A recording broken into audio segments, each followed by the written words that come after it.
Good evening. It is Tuesday, August 20th, 2019, at 7 o'clock p.m. I'd like to call to order the Town of Sutton Board of Selectmen's meeting, and if you'd all rise and join me with the Pledge of Allegiance. I pledge allegiance to the flag of the United States of America and to the republic for which it stands, one nation, under God, indivisible, with liberty and justice for all.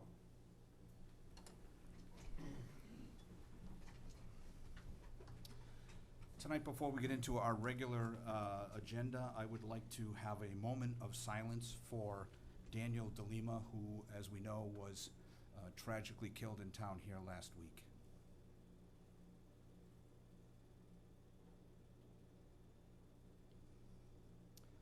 Thank you. Our first agenda item is public forum. Public forum is limited to 5 minutes per topic. Discussion or comments about town employees or agency members shall be avoided so as not to violate individuals' rights. Is there anybody here for public forum? Mr. Hebert? May I? You may. Only if you identify yourself. Yeah, please identify yourself. Good evening. John Hebert, 23 Singletary Ave, Sutton. As all of you know, you were informed last Wednesday of a very tragic event that happened in Sutton. It was an ordinary day, people going to work, people going and coming, and then at a certain time early in the morning, the phone started ringing to 911 to the Sutton Police Department, and the dispatchers did what they do. They called out the fire and the police and the ambulance and took track of everything. And not too long after that, securing the scene, reconstruction was called in. That used to be done by the state police. But now in Central Mass, under Simlic, we have a reconstruction team that comprises of a lot of different offices, some of our own, that go to places for tragic events. And there's mounds of training that goes into this. Well, when they were at the scene, I know that there was over 100 items that were tagged as evidence. And they will be able to paint a very clear, documented picture of what happened that tragic morning. Now, you know, nobody wins in this situation.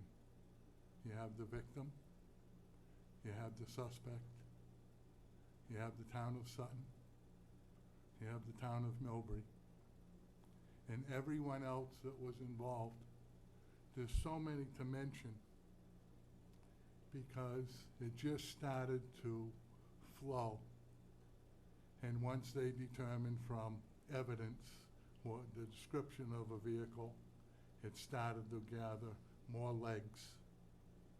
And with the help of our own residents and other people, there were more than 50 tips that come into the Sutton Police Department. And I'm proud of a lot of people, but our dispatchers did an extraordinary job of answering calls and answering frantic calls, and they have training. This doesn't happen every day of the week, but they're there for all of us. And you know, a situation like this, it really impacts a small town. And the reason why I'm here tonight, I've walked in those shoes. I've been there. But this isn't about me. It's about the type of bonding that we have. You know, I'm not going to say that the brotherhood of police departments is lost, but things have changed a little bit. But when something like this happens, everyone can't do enough.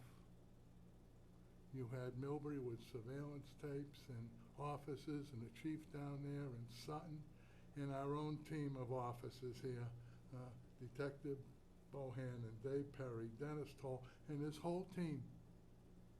Folks, they didn't stop until they made an arrest within 72 hours, around the clock. And to me, that speaks volumes. But there's so many to thank.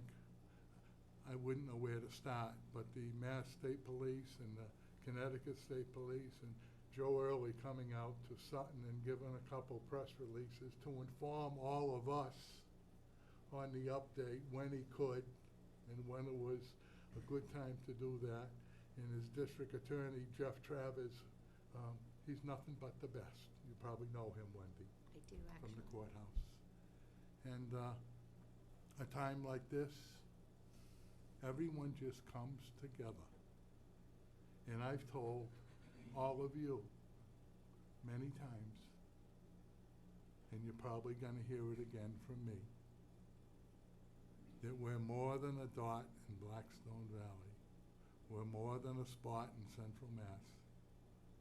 We are the upper cup, and we are one cut above so many others, time and time again. So I want to say to the residents of this town and to you folks and the police department for a stand-up job they did. It's not over, and nobody is a winner here. Thank you. Thank you very much, John. Okay, so anyone else here for public forum? Seeing no one. Next up then is our minutes from the Board of Selectmen's meeting of August 6th. Mr. Chairman, if I may, I'd like to make a motion to accept the minutes from our August 6, 2019 meeting as presented. Second. That's a motion and a second. Any discussion? All in favor? Aye. Passes 5-0. Okay, so up is an update of the sewer project. Jim, if you want to Thank you, start Mr. us off. Chairman. Before we get started, I'd like to invite Ray Willis and Don Obachowski to come on up and get prepared. They've got a brief PowerPoint presentation that they want to present to you. We also have Roger Raymond, the Facilities Director for the School Department, Chris McClure from McClure Engineering, who did some report on the wells down at the school department, and the sewer commissioners are here as well. This is just an update for the board. No decisions need to be made tonight. There are no motions to vote on tonight. It's just getting your thoughts on where we stand with this sewer project. Before I turn it over to Ray and Don, I'd like to make a few comments. First of all, I want to say how important it was that the board took a vote to put this project on hold.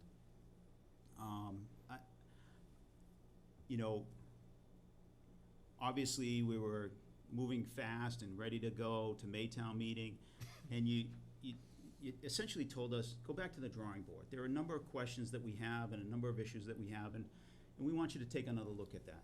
And we took that to heart. We did go back to the drawing board. It also came up at our goals meeting. We just talked about it, which is important to do to kind of flush out the project. And we finally realized that this project was not about sewer to the center of town. The goal of this project and the goal of the boards, previous boards up to this point, has always been sewer to the school department, not to the center of town. It was supposed to be in phases. Phase 1 would come to the center, phase 2 down the schools. But then there are a lot of outstanding questions on phase 2 that need to be answered, and why not answer them before you commit to funding phase 1 for the amount of roughly $3 million? And that was a very valuable point. So we decided to make this project one phase, from the villas down to the school department. And that is the biggest change, I think, that we made.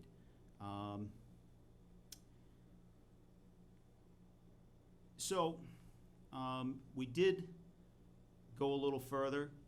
We hired McClure Engineering that did an analysis of the water situation You know, the wastewater treatment facility down at the schools, as you can hear potentially if he speaks tonight, is from Roger Raymond, could cost the town $1 million or more to replace that wastewater, upgrade and replace that wastewater treatment plant down there that is essentially at its end of life. McClure recommended potentially digging a well adjacent, a non-potable water supply, so it doesn't go through the treatment facility, to flush the toilets. You know, roughly 6,000 gallons per day in a storage tank, that would be enough water to flush the toilets. Therefore, you can take the wastewater treatment plant offline and not suffer any loss because you'll have that well to supply the toilet flushing. You know, we also had boring tests done and some other work that was done. The construction estimate done by on-site is roughly $4.6 million. I would like to go forward with a $4.8 million borrowing to provide some extra contingency for this. The average tax impact of this borrowing over 20 years is roughly $106 in year one. The average over the 20-year period of time is $84. And I thank Nick Nunemacher for helping us with that data. So if we don't move forward with this, we do have additional costs, upgrading the wastewater treatment facility, redoing the septic system out here at Town Hall, with a rough cost of $75,000, probably more than that. That's just a rough guess. The soils are not very good here at Town Hall. And the bigger picture is, you know, if we do sewer down to the school department it no longer has to pay for a maintenance contract, previously up to this point with Whitewater Inc. And that was roughly $130,000 a year just for that maintenance contract. So that would provide the school department with another $130,000 in operating costs for their issues. So that's roughly where we are tonight. We have made a number of changes. As I said, we've made this one project down to the schools. Ray will talk about some of the changes that we've made in addition to what I just mentioned.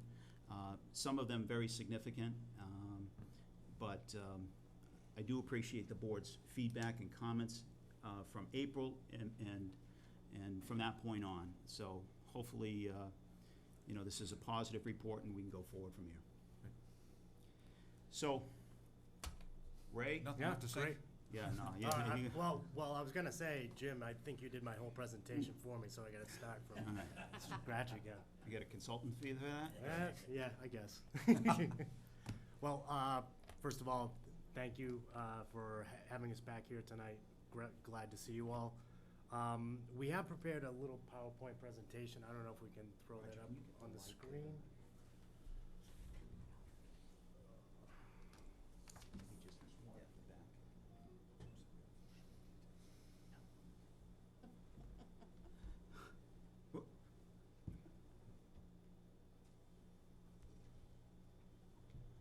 Yeah.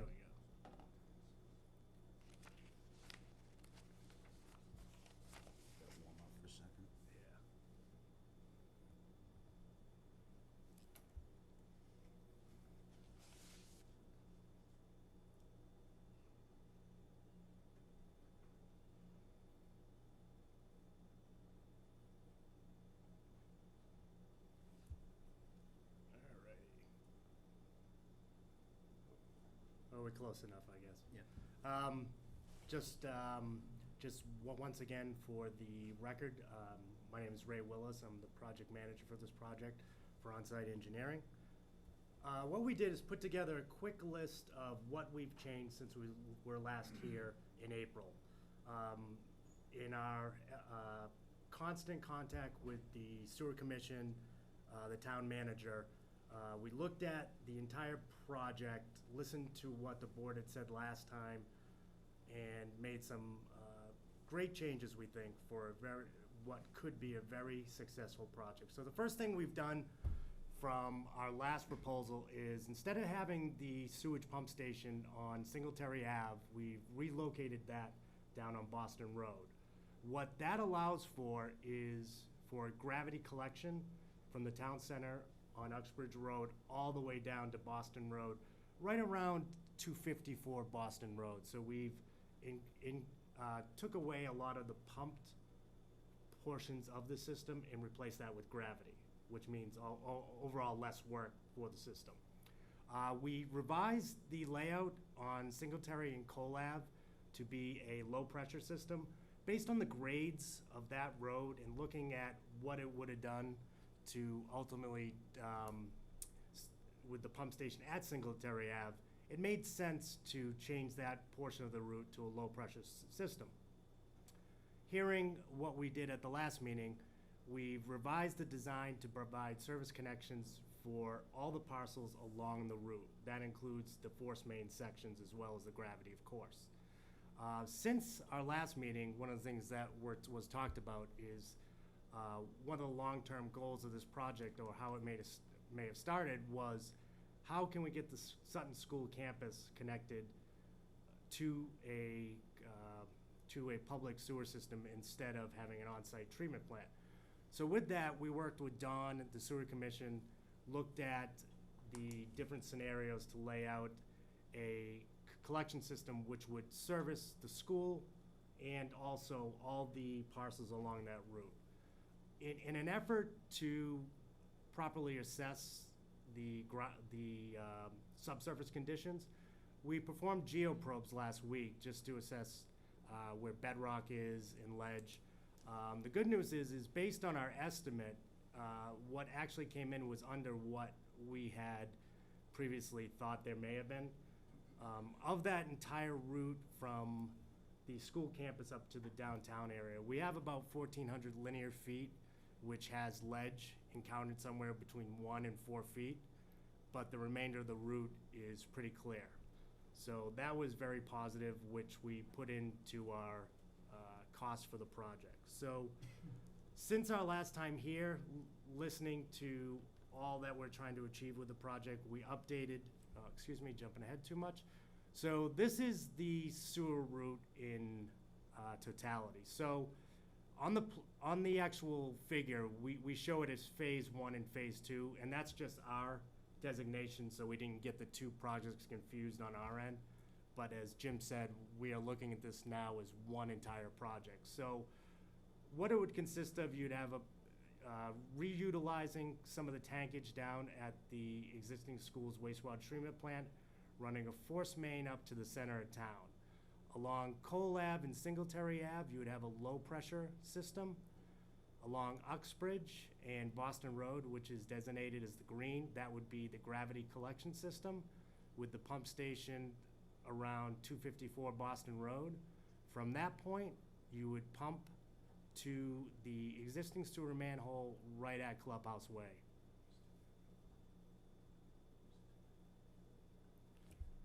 Using all the new data and what we were looking to accomplish now, we have revised our estimate. We've once again broke this up into 2 phases, but as Jim said, we're looking at this as one project. In summary, our total cost, or our opinion of cost, we estimate at approximately $4.6 million.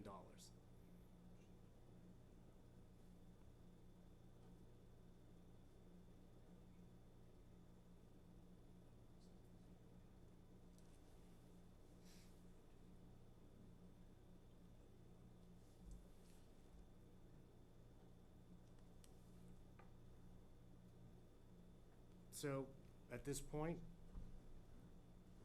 would love to entertain any questions you may have. I can go back to the slide before. They're gonna have to turn it off.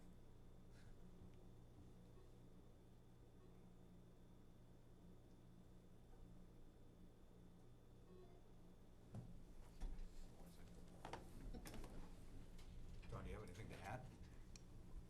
You just wanna go right to questions? Well, the last time we were here, there was a big discussion about the high pressure. The reasoning, we sat down on site along with Jim and the sewer commissioners, and the relocation of the pump station, town-owned property on Boston Road, will eliminate any discussion regards to high pressure and the additional $500,000, which was discussed there. There's no need for the high pressure line whatsoever. The total amount of users after the completion of this project is 110. There's 110 people will be able to tie into the system after the completion of it. That's from Boston Road, Clubhouse Way, right down to the school. I think that's important that we address that. Okay, so I think we can open it up to the board. Jesse? Thank you, Mr. Chairman. Ray, Don, excellent, thank you very much. Appreciated the updated presentation. Of course, I do have some questions, although maybe my questions might be better initially, some of them aimed at Roger first.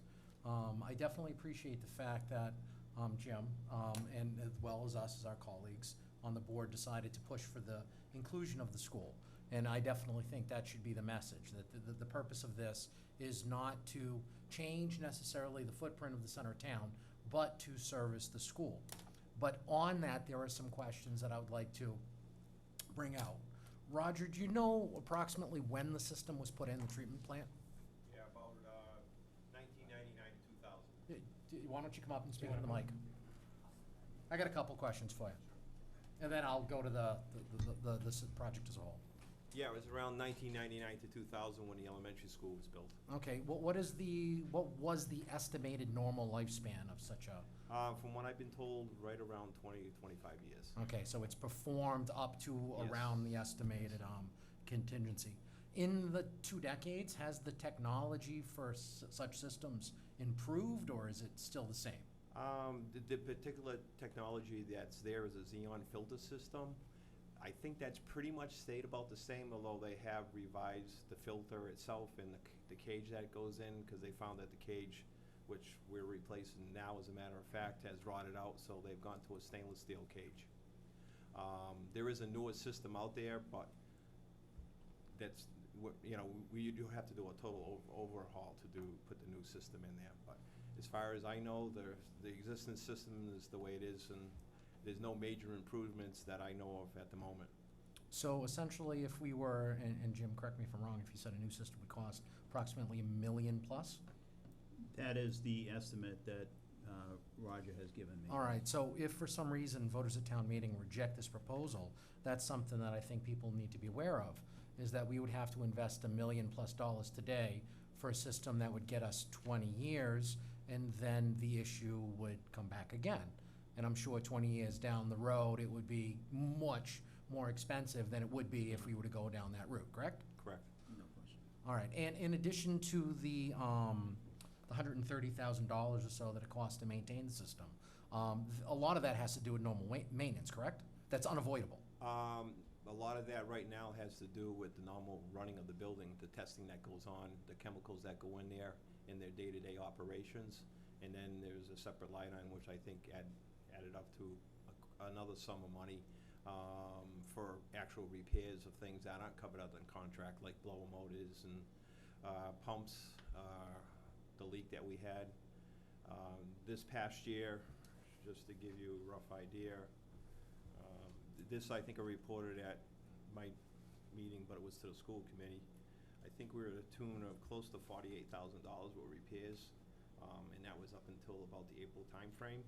That included some major things like the hatch and the road hatch, the bulging of the tank, which is one of the reasons why we're looking to replace it, because we don't know how extensive that actually is, because you have to drain everything, pump everything out, and get inside, and then clean it all up to really get a good look at it. Okay, so $1+ million for a new system, plus $140,000 per year for 20 years. Correct me if I'm wrong, but aren't we right about the estimate of this project? Which could service the school in perpetuity, in Sure. theory. Yeah. All right, thank you, Roger, Okay. appreciate that. All right, in terms of the project in itself, again, I thought it was cleaner, I like it. On the site survey, the gradient, I know there was a concern that was mentioned by Dawn about the grade. I know it's a low grade coming from the school up to the center, but based on the geo surveys, you'd be able to excavate down enough to alleviate the up and then the down, so the Yeah. system would flow? Yeah, so so what you would do is basically on the route is remove the ledge that you encounter, and that's incorporated in our estimate to do that. Okay. Speaking of estimate, does that include a new well at the school? No, that's not. So this would be an additional? The new water well, you mean? Yes. The estimate of that is $8,000 to $10,000. Oh, so it's not that it's It's insignificant, nominal. but. The permitting for that is a low-level permitting. It's a local board of health permitting with, concurrence with DEP, but it's not a drinking water, a public drinking water supply, which is a much more rigorous permitting structure. It's just a local permitting process. And that would be adequate enough to ensure that there was enough pressure, so that way everything flowed We properly? believe so. Chris McClure is here as the engineer, that he can probably speak to that better, but, I believe that was his recommendation that he gave us. Well, me being the fiscal conservative that I am, I don't like the idea of paying taxes, but I don't like the idea of paying useless taxes. And yes, this will definitely be an impact. I'm not saying that $84 approximately average per household for 20 years is not sizable money, but to me, it's short money considering the fact that it would alleviate a perpetual headache. I have nothing else to say. Thank you, Mr. Chairman. Thank you. Wendy? Thank you, Mr. Chairman. So I just wanted to clarify one point that I just wasn't clear on. Yeah. The temporary potable water system that you're proposing, would that be online just until the new well goes in? Or would that remain at the school complex? I'm sorry? There was discussion about a potable water system to accommodate the flushing at the school. Non-potable, I'm sorry, thank you. Non-potable, yeah. Would that be permanent, or would that be just until the new well came online? That would be permanent. Well, Okay.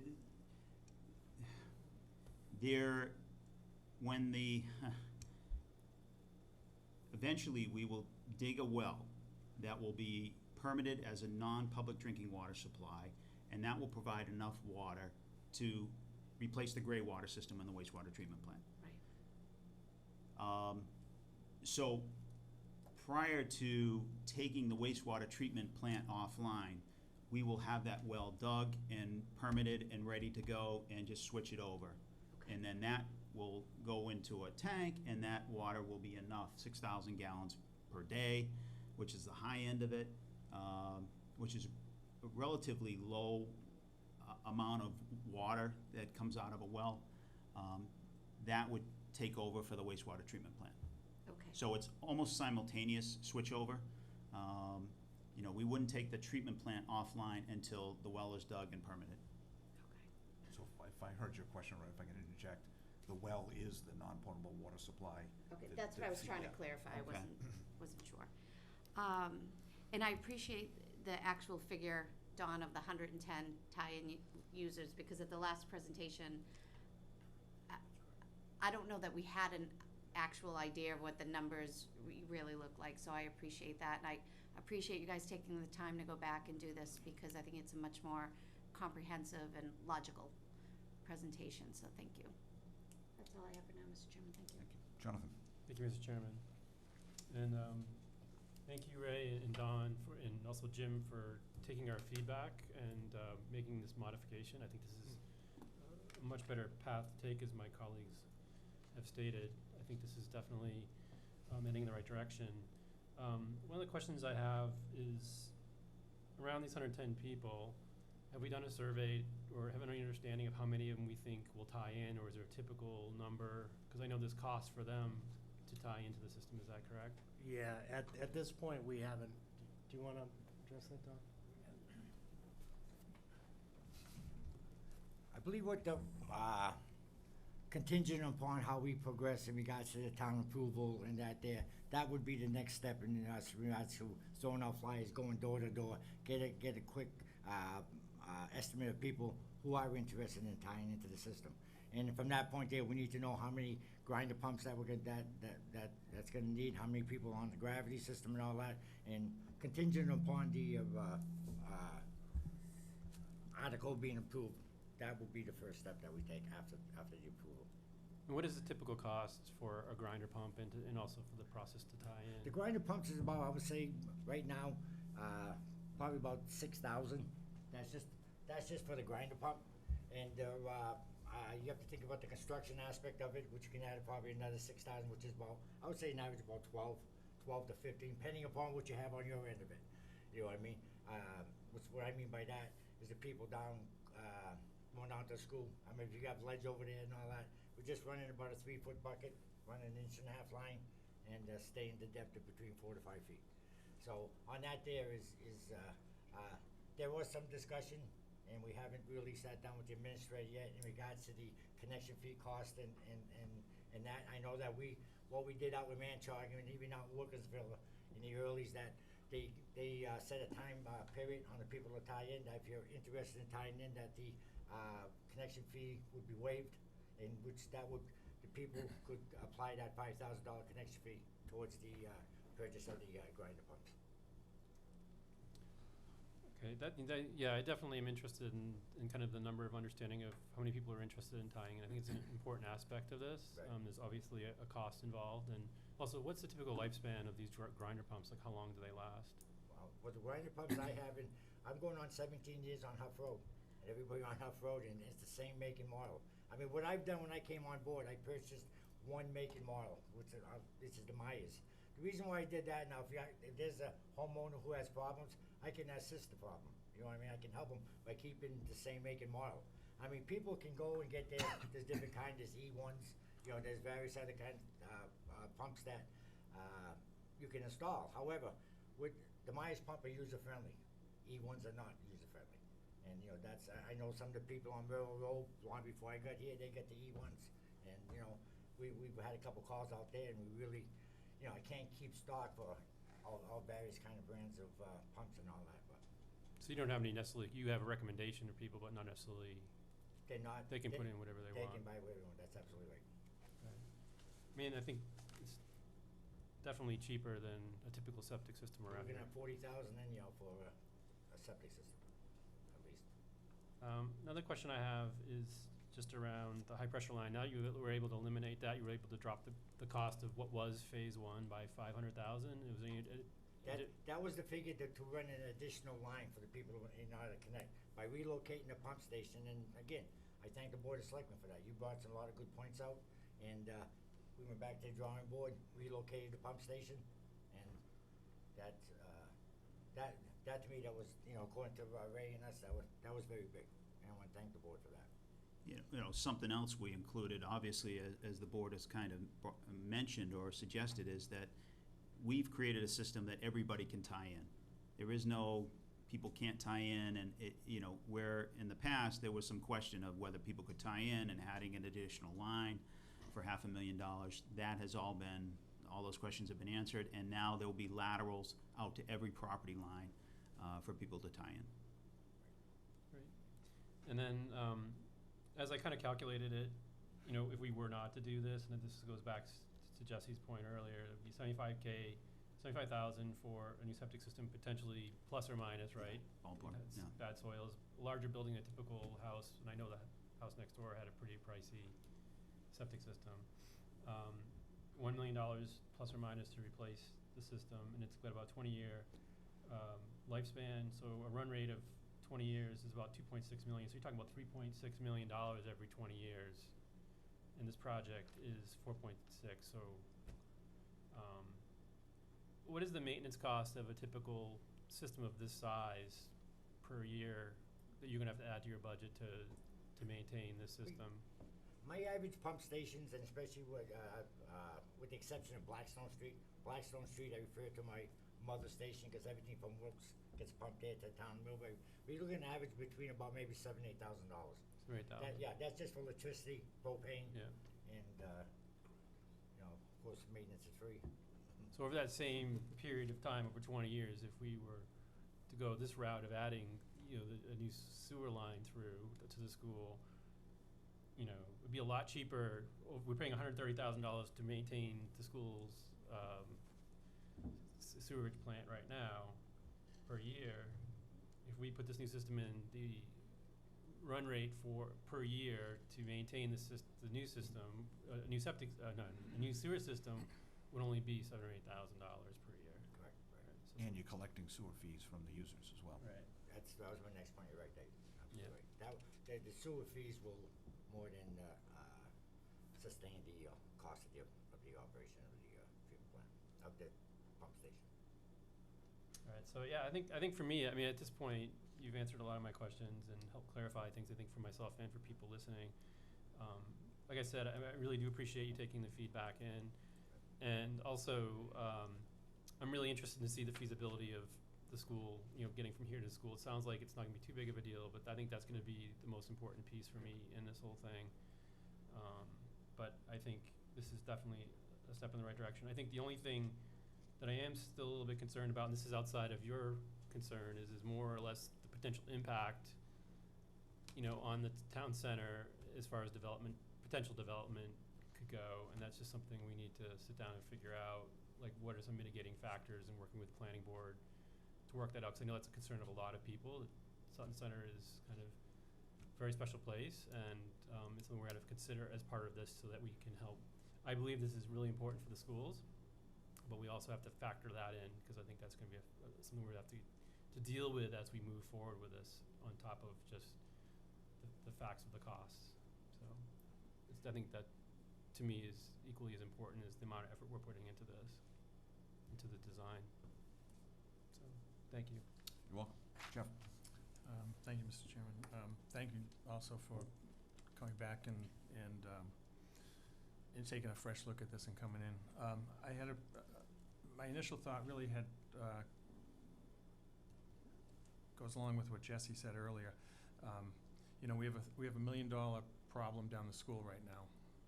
That when I looked at that original Phase 1 project, we were going to do Phase 1 and we were still going to have to spend $1 million either way. This way, if we spend the $1 million to bring the sewer line down to the school, the benefit there is that we also then free up at least $130,000 a year in the school budget. So, to me, that is the big driver of this project, the big win. I appreciate the fact that you gave us the tax costs, the average costs, because I think that's important to see what we were talking about spending. I also have questions that Jonathan had on the ongoing maintenance costs. Is there any fees that we have to pay to get rid of this as we pump this through? Are there any additional fees in Millbury? Not in the Wilkinsville area. I mean, everything's right pumped to the town of we're getting intermunicipal agreement with the town of Millbury, and everything from Sutton gets pumped right to their pump stations to Upper Blackstone, and we pay our fair share based upon our flow and our percentage. Okay. Will that cost go up because of this? Not substantially. No. Okay. And the user fees will offset that potential cost, slightly cost, Okay. and the And the- amount of the flow. All right. And the existing system down there in Wilkes can handle the increased flow from this? Yeah, we're doing camera work as we speak down there. The only concern that we have is the transite pipe that goes to the Valancourt property, and we had an appropriation at the Maytown meeting, and that camera work is being done as we speak. What happens, and this might be Roger, what happens to the current wastewater treatment plant down at the school? Well, we're talking about the tanks that will provide their flushable water back to the schools will be provided by the new well. There's 2 tanks that are inside that, about 8,000 gallons total. Those will probably stay there, so we can use that to pump the water into the school, and the pumps will have to stay there. Okay.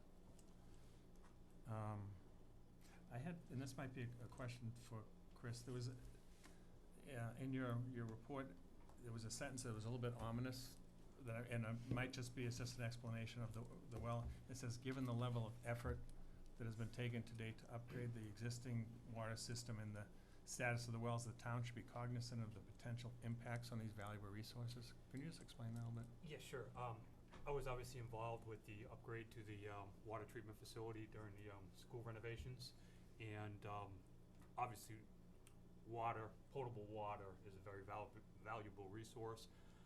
specifically where you're limited to where you can obtain it, and then, and on the site, you're limited to the 3 wells that you currently have. So, right now, they're being treated, the water quality is exceptional, it's the best it's been there, and, knowing the troubles that the town has had in the past, putting a burden of trying to provide for the non-potable, the flushing, component, would be something that I would recommend that the town didn't do, and that was kind of my pressing of opinion that do not use the treated water coming from your existing 3 wells for flushing your toilets. Okay. Yeah, That's basically. so the board understands that, that's basically treating the water so it's drinkable to flush the toilets. Right. It costs a lot of money in chemicals and supplies and everything else for the treatment plant. Right. So that's why we, Okay. Yeah, I just wanted to, Sure. wasn't sure I was fully understanding that right, but that's great. And then just the last thing, and Jim, is we talked a couple of meetings ago about that MVP grant. yes. And there was something in there, I looked at it about wastewater. Yeah. It really comes Plants. down to, there were, I think, 3 major recommendations, generators and trees and some others. And the biggest one was the transite pipe. And that's a program that we feel is eligible for a Mass Works grant. Could that grant also, or could the wastewater treatment plant at the school also be eligible for that? Because I don't know, but I don't think so. The transite pipe is a community resource. It serves a lot of the community. Everybody that pumps over that, under that river to the pump station that pumps it to the Millbury pump station. The school department is one entity, and it's just really, we could apply for a grant for the school. I just wasn't. I don't know the grant requirements, but I don't think that would be eligible. Okay. But we have talked about, and we'll look at, once we get the camera work done and we know the extent of, maybe the transite pipe or that pipe is in good condition. But if there are issues with it, then we are talking internally about putting down an additional line adjacent to that transite pipe that can cut over and provide that same service and abandon the transite pipe. Yeah, okay, I just didn't know if it could apply to this project as well, but, okay. I don't have anything further. All set? Thank you. Dawn, actually, I have a couple questions for you, so, musical chairs. So the first one, I'm not sure actually, but we have the 110 additional tie-ins. Do we need any of the flow or any amount of that flow in order to make the whole system work? I remember back in Manchog, when that system first came on, having enough flow to actually make the system work was an issue. I mean, the difference between the Manchog and this one here, Manchog, we had a treatment facility. We needed the flow in order to, we had $8 million investment there. We needed the flow in order to meet our permit, and that was the reason there. Out in Wilkinsville, everything's gravity. It's a gravity flow. You just pump it from point A to point B, and in our situation, right to point C, meaning the town of Millbury. So there ain't no treatment whatsoever required in this area, Okay. in our area, in the Wilkes area. Okay.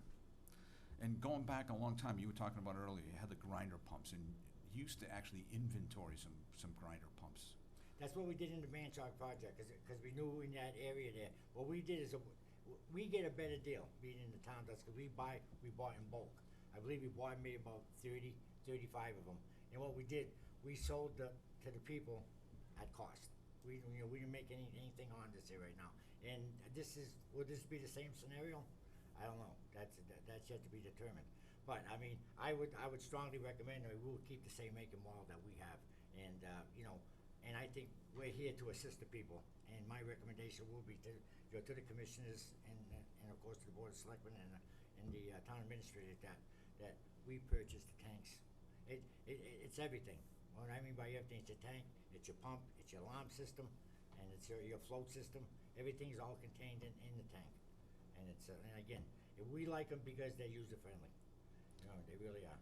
And with or without an inventory, you still have a need to communicate with people that wanna put in a new system, so they at least can get your advice over Right. what to I buy. think Mr. Anderson touched on that, you know, like, when that question came about. Until we go out there and see if this, you know, if this project gets approved, the next step would be is to get the flyers out, go door to door, and that's exactly what, you know, our intent is.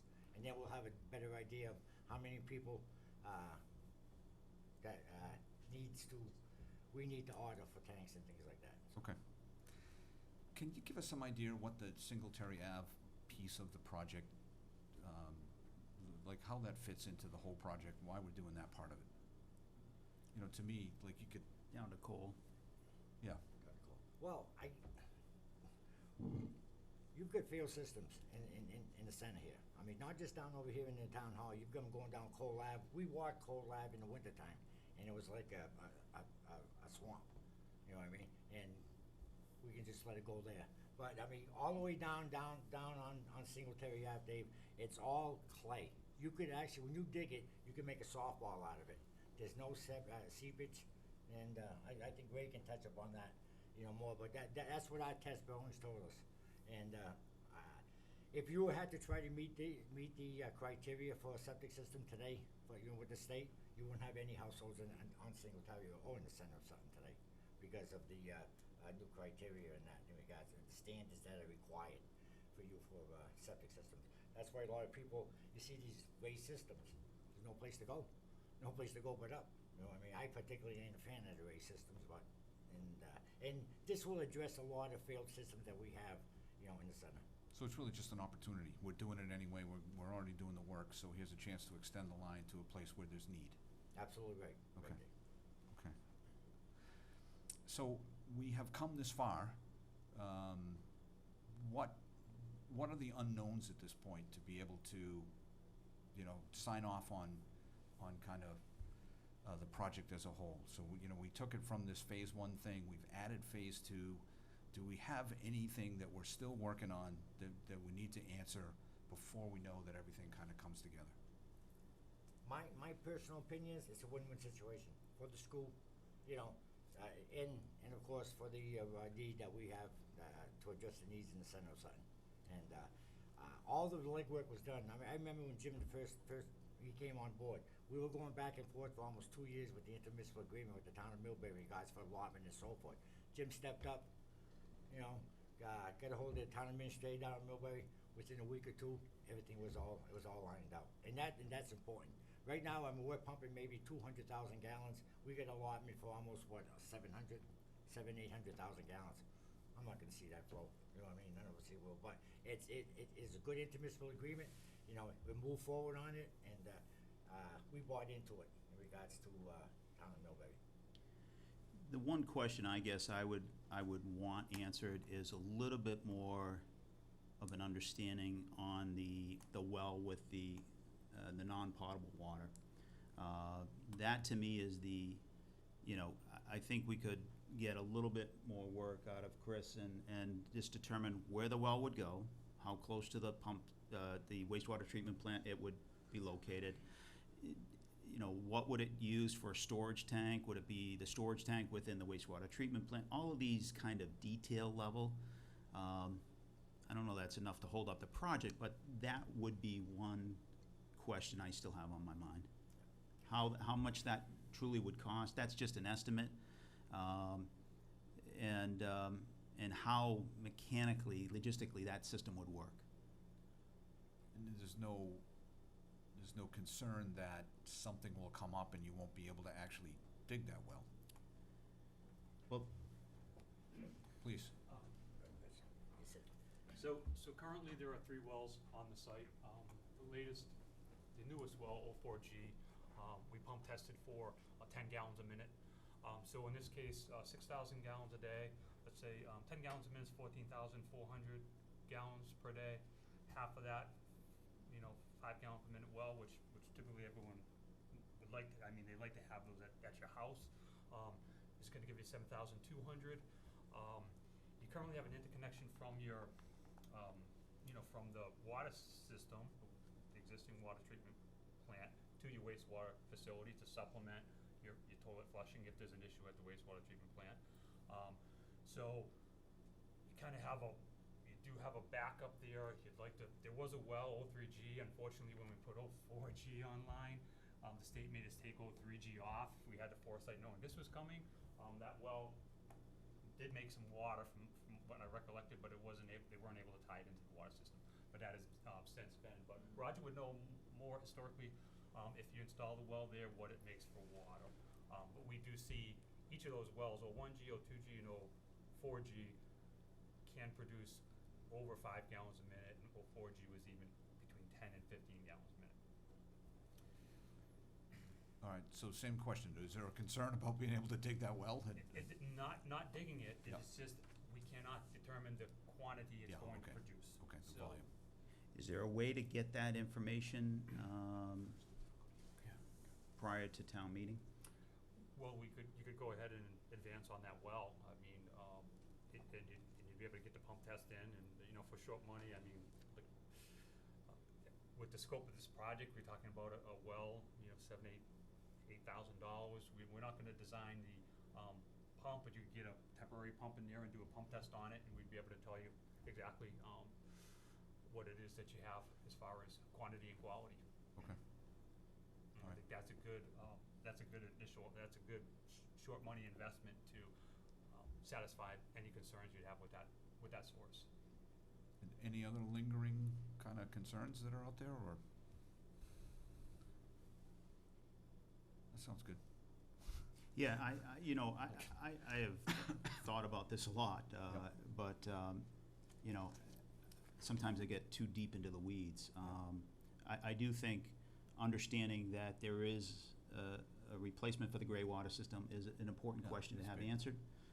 I agree that it is relatively short money in this whole project. If we can do that, then that would be, kind of the last piece that I can think of that would be important. Okay. I think there's a couple more questions from the board, so Wendy? I'll be very quick. Just as a side note, thank you for asking that question, because I remember during the school project, the digging of the wells was Yeah. an issue unto itself, so we'll wait to see what comes. Just one quick question. So Don addressed the cost of the grinder pipe. Is there a pump? Is there an additional or differing cost for a low pressure versus gravity system for the balance of that? Well, depending upon the distance, from your property line to the road. I mean, if your house is close to the road, well, your construction costs are gonna be much lower. If you're set back off on the road with the gravity, well, then you're gonna be hitting, longer run for your service pipe. But, I mean, it is slightly cheaper with the gravity. I mean, if you can go gravity, that's certainly the way to go.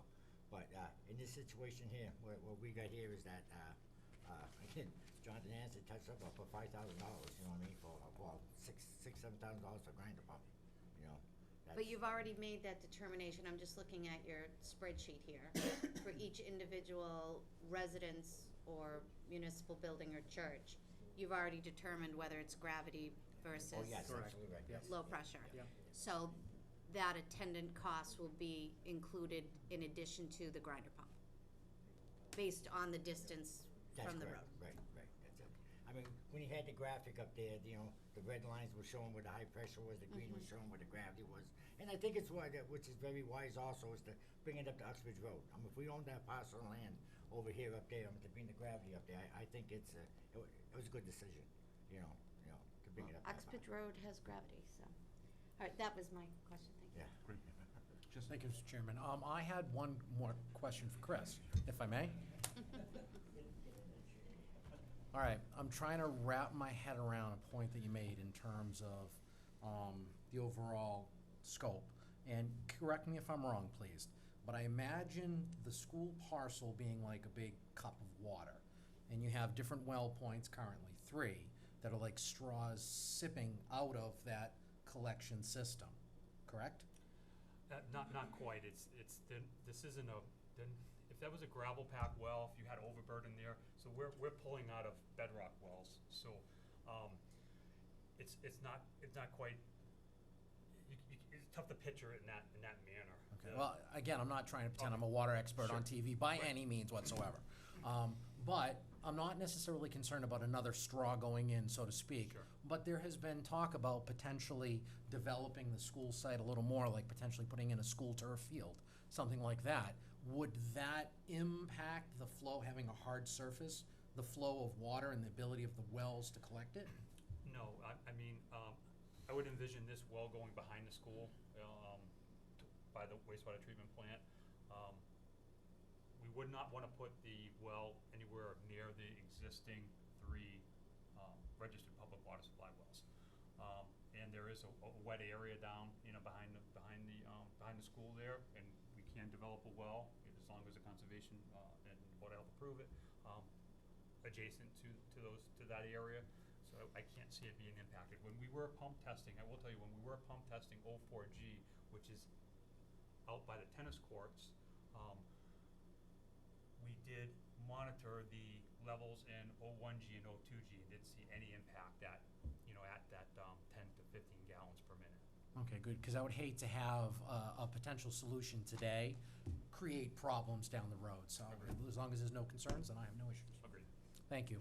Thank you, Mr. Chairman. Mr. Chairman, may I ask? Please. I want to go back to the Wilkes, is it the Wilkes pump, or we're putting the camera through right now, the pipe? What is that facility down there? Yeah, that line goes to the Blackstone Street pump station. Okay, Blackstone Street, right. the pump station down there. Right. And so there's concern right now with the integrity of that pipe going to, that we would tie into to get to that Blackstone Street pump station from here, from this. Like, we'd be adding to the flow to that. Yeah, we add to the flow, but we'll be doing a connection right at Clubhouse Way, of course. You know what I mean? Yep. We're not going all the way That's down where the there. connection would be, but we'd be adding more flow, which would be going down across the existing system down to the Wilkes pump station. You're right. Correct. Right, yeah. And there's concern with the integrity of that pipe right now? They've been questions on that pipe since I've been here. Right. You know what I mean? This is 17 years they're talking about that. Yeah. And I think what the commissioners want to do is to take a look at it to see if there is anything going on over there. You know, that we actually couldn't even find some of the manholes going through the Valancourt property because eventually, because of the overgrowth, and we know we located the one behind Mayfield, and that sewer line goes right underneath the railroad tracks. And we're just dotting the i's and crossing the t's, and looking at the integrity of that transite pipe. Was it something that can be done in the future? Yes, would be. But that's an issue separate from this system. I mean, that transite pipe serves the entire Wilkinsonville neighborhood, and there are over 1,000 residents tied into that sewer line. So if there's a major issue at that line, it has, this is a little bit of flow in addition, but the biggest impact would be the Wilkinsonville neighborhood that would lose, so that's the importance of addressing that line, which we're doing independent of this project. Right, but I just wanted to know if this was, like, if there is a problem down there, is that gonna impact this project? It'll Is impact really the my thing. entire neighborhood of Right. Wilkinsonville. So it'll be an impact no matter what, cause it's an existing, It will be a major impact for the town, right. regardless of whether we do this project or not. Cause I was just wondering, is that kind of should that be on the top of the list of things to be worrying about as far as, Not in my So mind, really it's it's- not. So to me, right now, it's really the water at the school and the feasibility, kind of I know we've done some initial assessments, but the feasibility of going from here to the school and the ledge issues and all of that, but. That issue has pretty much been answered by pretty much answered. on-site, and, it's less than they anticipated after looking at the boring test, so that's not as big of an issue as we initially thought. Obviously, the well, I don't think is a big issue either, but that, we could do some more research on that within the next few weeks to a month. Yeah. And I just have one more question that's kind of, I'm just wondering, and this is again, not having someone has any knowledge of sewer systems, but I'm just wondering, go down Singletary Ave to Millbury, isn't that like all downhill from here versus right now we've got to go down to Wilkes, and we've got some ups and downs and through there, like. Yeah, we've addressed this with the town of Millbury, and for what town of Millbury wanted from the town of Sutton, it would be cheaper for us to pay for everyone new septic systems. It was outrageous what they were asking for over and beyond of just to utilize their pipes, and it wasn't a very receptive. Wasn't sure. But it's going to Millbury anyway, right? Right, right. So that doesn't make However, sense. we have an intermunicipal agreement to pump through the Blackstone pump station up to the Millbury pump station, and that was all addressed in the IMA. If we took sewer from the center of town going through Millbury, that would be an additional $3 million cost, just a flat fee, without all the work that we need to do to lay down the sewer, in addition to additional upgrades that have occurred since 2006, when this was originally proposed. All the upgrades that have been done in that section of town, we would be required to pay a portion of those upgrades. So it would just be cost prohibitive, unfortunately. All right, that makes sense. I know there's some changes going on in Millbury. Is it possible worth readdressing just to see, like, is the change of heart? I To me, don't, it just seems like, yeah, no, the management may have left, but the sewer commission hasn't changed, and they're the ones that make Right. the calls on these. All right, thank you. Thank you. Just one very quick question. That IMA agreement, is there an expiration date on that? Yes, That we it's have to worry a about? 30-year agreement, in my recollection. 30-year? And it was signed in 2007, I think, or 2008. Right when you got here. just You know, about the same year you 2007, so we're 12 years into it, that agreement. Okay. And, we have, 500,000 gallons we could still pump through the system that we're not pumping at this point. We're at 200,000 gallons, and we have a capacity up to 700,000 gallons. So you don't really anticipate any issues at the end of that agreement? I certainly don't. I think we'll be well below that at the end of this agreement But your question is renewal? It was on the renewal, yeah, of the, of the IMA agreement. well, that's for a future administration. I don't know that I'll be here, as Dawn has mentioned, but, But I'm just hoping that, like, this project will survive that agreement, yeah, no, and that agreement will survive the project. And I think we've got a great working relationship with Millbury. We've worked out some issues over time, but the managers have been fully supportive. It's just going down Singletary Ave, which was a major issue that we kind of avoided through this IMA and everything else. And just to touch up on it, that was holding up the intermunicipal agreement, was that they were adamant that the town of Sutton would go down Singletary Ave, and that kept dragging on for almost a year and a half until Jim came on board and, got that resolved with the town, so. Yeah. Okay, one more really quick question. Of the 110 units, when you go down Boston Road, you go past that Wainwright little cul-de-sac, are those houses on there part of the 110? Yes, yes, they are. Okay, There will be a lateral out to Wainwright, Yeah. so they can, Right. tie in through that, okay. Well, I guess I would just add to what my colleagues have said. I think, I appreciate, Jim, the effort that you've put in, the commissioners, the engineers, everybody really to take the, kind of the comments that came up last time, and particularly, I think, melding this into one project. I think for us to go to the town and explain why we're doing this and the value of doing this, and eliminate kind of the concerns over whether Phase 2 ever could really come to fruition is, I think, I hope the difference between getting support for this from the public and perhaps not. So I think it was critical that we made these changes, and I think everyone's done great work, so I appreciate it. thank you. Thank you. Thank you, Mr. Chairman. And again, I'd like to thank the Board of Selectmen. It wasn't for your concerns and your comments. We took it as constructive criticism, and we utilized it, and is where we are today. So I want to thank you for that. Thank you very much. Thank you, we appreciate it. Thank you, Dawn. Thank you, yeah, we're good.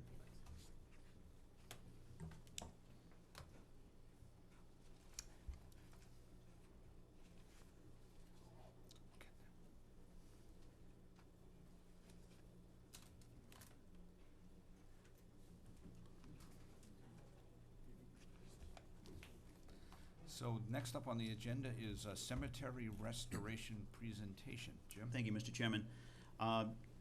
Tonight, you'll hear a presentation from a few folks that are leading the effort to restore the cemeteries in the town of Sutton, beginning with the cemetery behind Town Hall.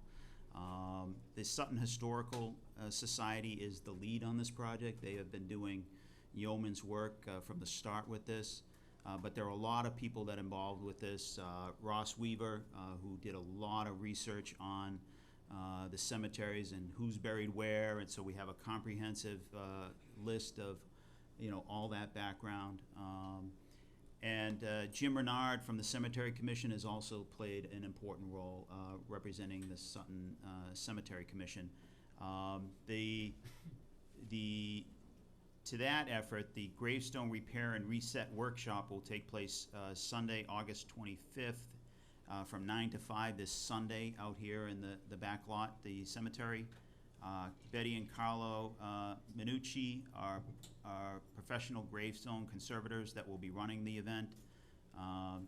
The Sutton Cemetery Commission has requested purchasing equipment for the cemeteries. The total cost of this purchase will be roughly $3,000 to $5,000. And that includes a tripod that will lift the broken cemeteries on top, and then they will be able to put some epoxy down and really rebuild it as if it was never broken in the first place, which is tremendous. And we've identified the Perpetual Care Interest Fund, which we have the ability to spend, I think, by a vote of the cemetery commissioners. Currently, there's a balance of $64,000 in that account. And we're talking about a nominal amount to really restore the cemeteries for the town. But the group I just mentioned is pretty much right there. So if you want to invite them up, come on up, folks. And Yeah, who do we have? Jim Renard, Maybe grab a couple of Brian chairs. Stevenson, and the illustrious Ross Weaver. I'll be very brief, because the gentleman with all the facts and figures, Brian and Ross, for you that don't know me, I'm Jim Renard, on the Cemetery Commission.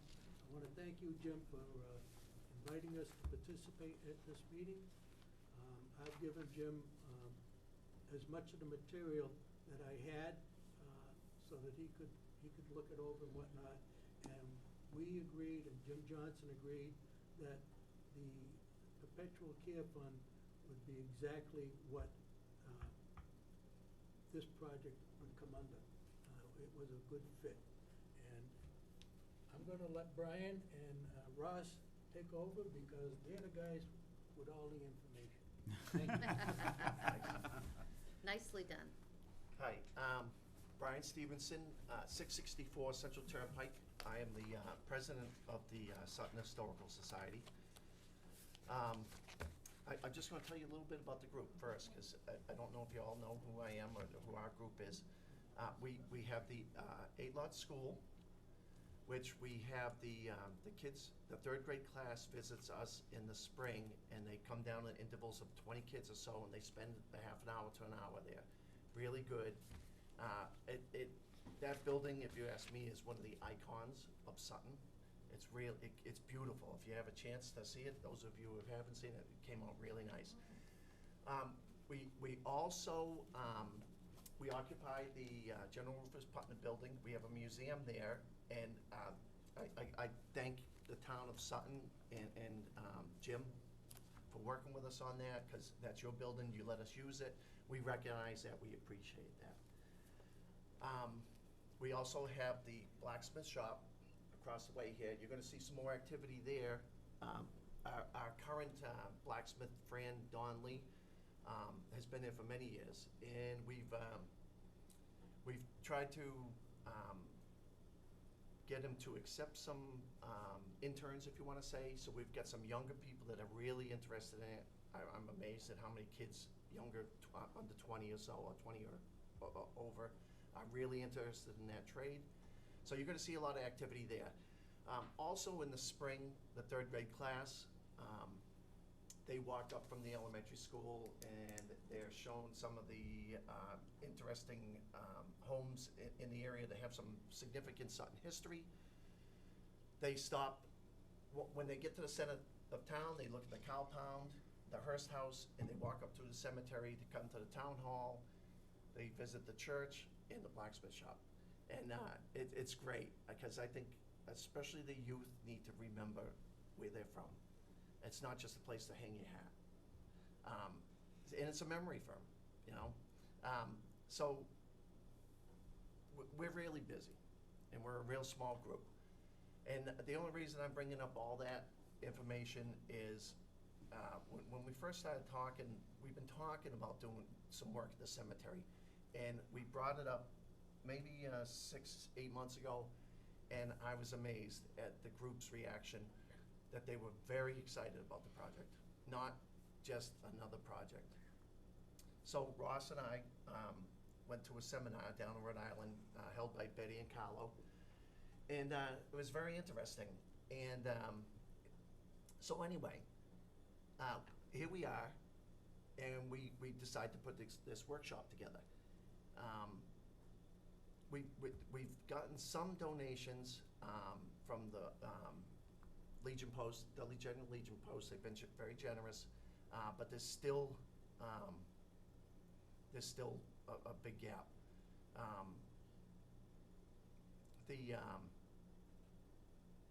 The cemetery itself, I would strongly encourage everyone here to take a walk through it. Walk the whole thing. It is, you'll be appalled. And I don't blame anybody. There's a lot of cemeteries like that. And it takes a group like us to take on the task. There are some other things, Jim, that aren't mentioned here, that we need to really assess the whole cemetery. As you see through your back window, the tree that just fell, that one that almost looked appropriate for a cemetery anyway. But Alfred and Hitchcock type. And this winter, actually, at the bottom of the hill, another tree fell, and it broke a headstone. And the whole bottom of the cemetery is very wooded, and it's probably from the edge of that cemetery to the wall is about 30 feet. And there's a lot of discarded headstones and footstones in that wooded area. And honestly, if you can take a minute to walk through it, you'll be totally amazed. And it's sad because, you know, Sutton has so much history, and people come back to see their great-grandfather's burial site, and it's in the ground. It's broken on the ground, and it's not right. So this is a good project that I'm hoping we can work hand in hand with the town financially. As you mentioned, you have that perpetual care fund, and I think this is a great opportunity. And let me just say one other thing. We're hoping, this is probably a 2-year project, and we're not really sure how it's gonna go. We got this workshop coming up Sunday. We don't know how many people are gonna show up. And that won't be the only one. And at some point, and it's funny because somebody asked us this question the other night, how do you think this is gonna go? And I think it might end up being just a handful of us that get together once in a while and say, oh, let's reset a couple stones. And one, I would like to see this not be the extent of our project. I would hope that going forward, people can rely on us. You know, my uncle's a veteran. He's a veteran, and he's buried in another cemetery, and his plot is in poor shape. I would like to see that kind of outreach for the community as far as what our commitment is or what we can do going forward. I think it'd be a really nice thing, you know, not just this cemetery, other cemeteries. Big job, and the whole scheme of things, it's really not a lot of money. There are different, if you look at what Ross put together, there are different stages of this project. So, right initially, I'm gonna give it to Ross right here now. I'll keep chatting while I'm passing this out. Yeah, initially, our focus, and we're not even sure how we're gonna proceed with the work in the cemetery, whether we're gonna, I think I think we really want to focus on the stones that are leaning, extremely vulnerable to break, vulnerable to falling over. After Sunday, we're gonna learn a lot. So, and I'm hoping after we're done Sunday, Betty and Carlo will feel confident enough for us to take the reins. And that's really, I'm sure, what their goal is too, is to pass it on. That's it, that's my spiel. But thank you for your time. Russ, I assume you have something to add? Couple things. All right. Ross Weaver, 141 Lincoln Road.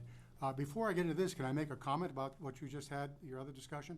Please. I was on the school building committee, as Ms. Mead knows and Mr. Smith knows, and in the early stages of design stages, sewer, getting rid of the existing sewer system and coming in was one of the, I won't call it a topic, it was one of the items that was brought up, because there was conversation at that time, early conversation about the possibility of it coming into the center of town. If I recall, the numbers to do that were about $1 million. Yeah. Nothing's changed in the intervening time, which is rather shocking to me.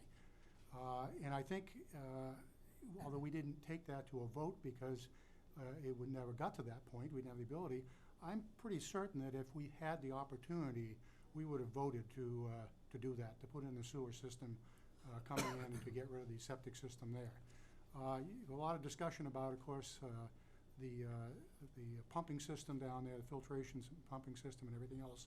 I think there's also a leach field associated with that system, if I'm not mistaken. The comment was made about the soil conditions on Singletary Avenue not being good, a lot of clay. Folks, that's not unique to Singletary. The entire Sutton Center District is like that. And I believe that what's down there is a leach field, which is probably, the soil was dug out and gravel was put in. So if that leach field fails, you've also got a major expense, either rebuilding that leach field and probably with ongoing environmental concerns. In fact, you have wetland very close to that. You may have some real problems with the state getting permission to redo a leach field down there.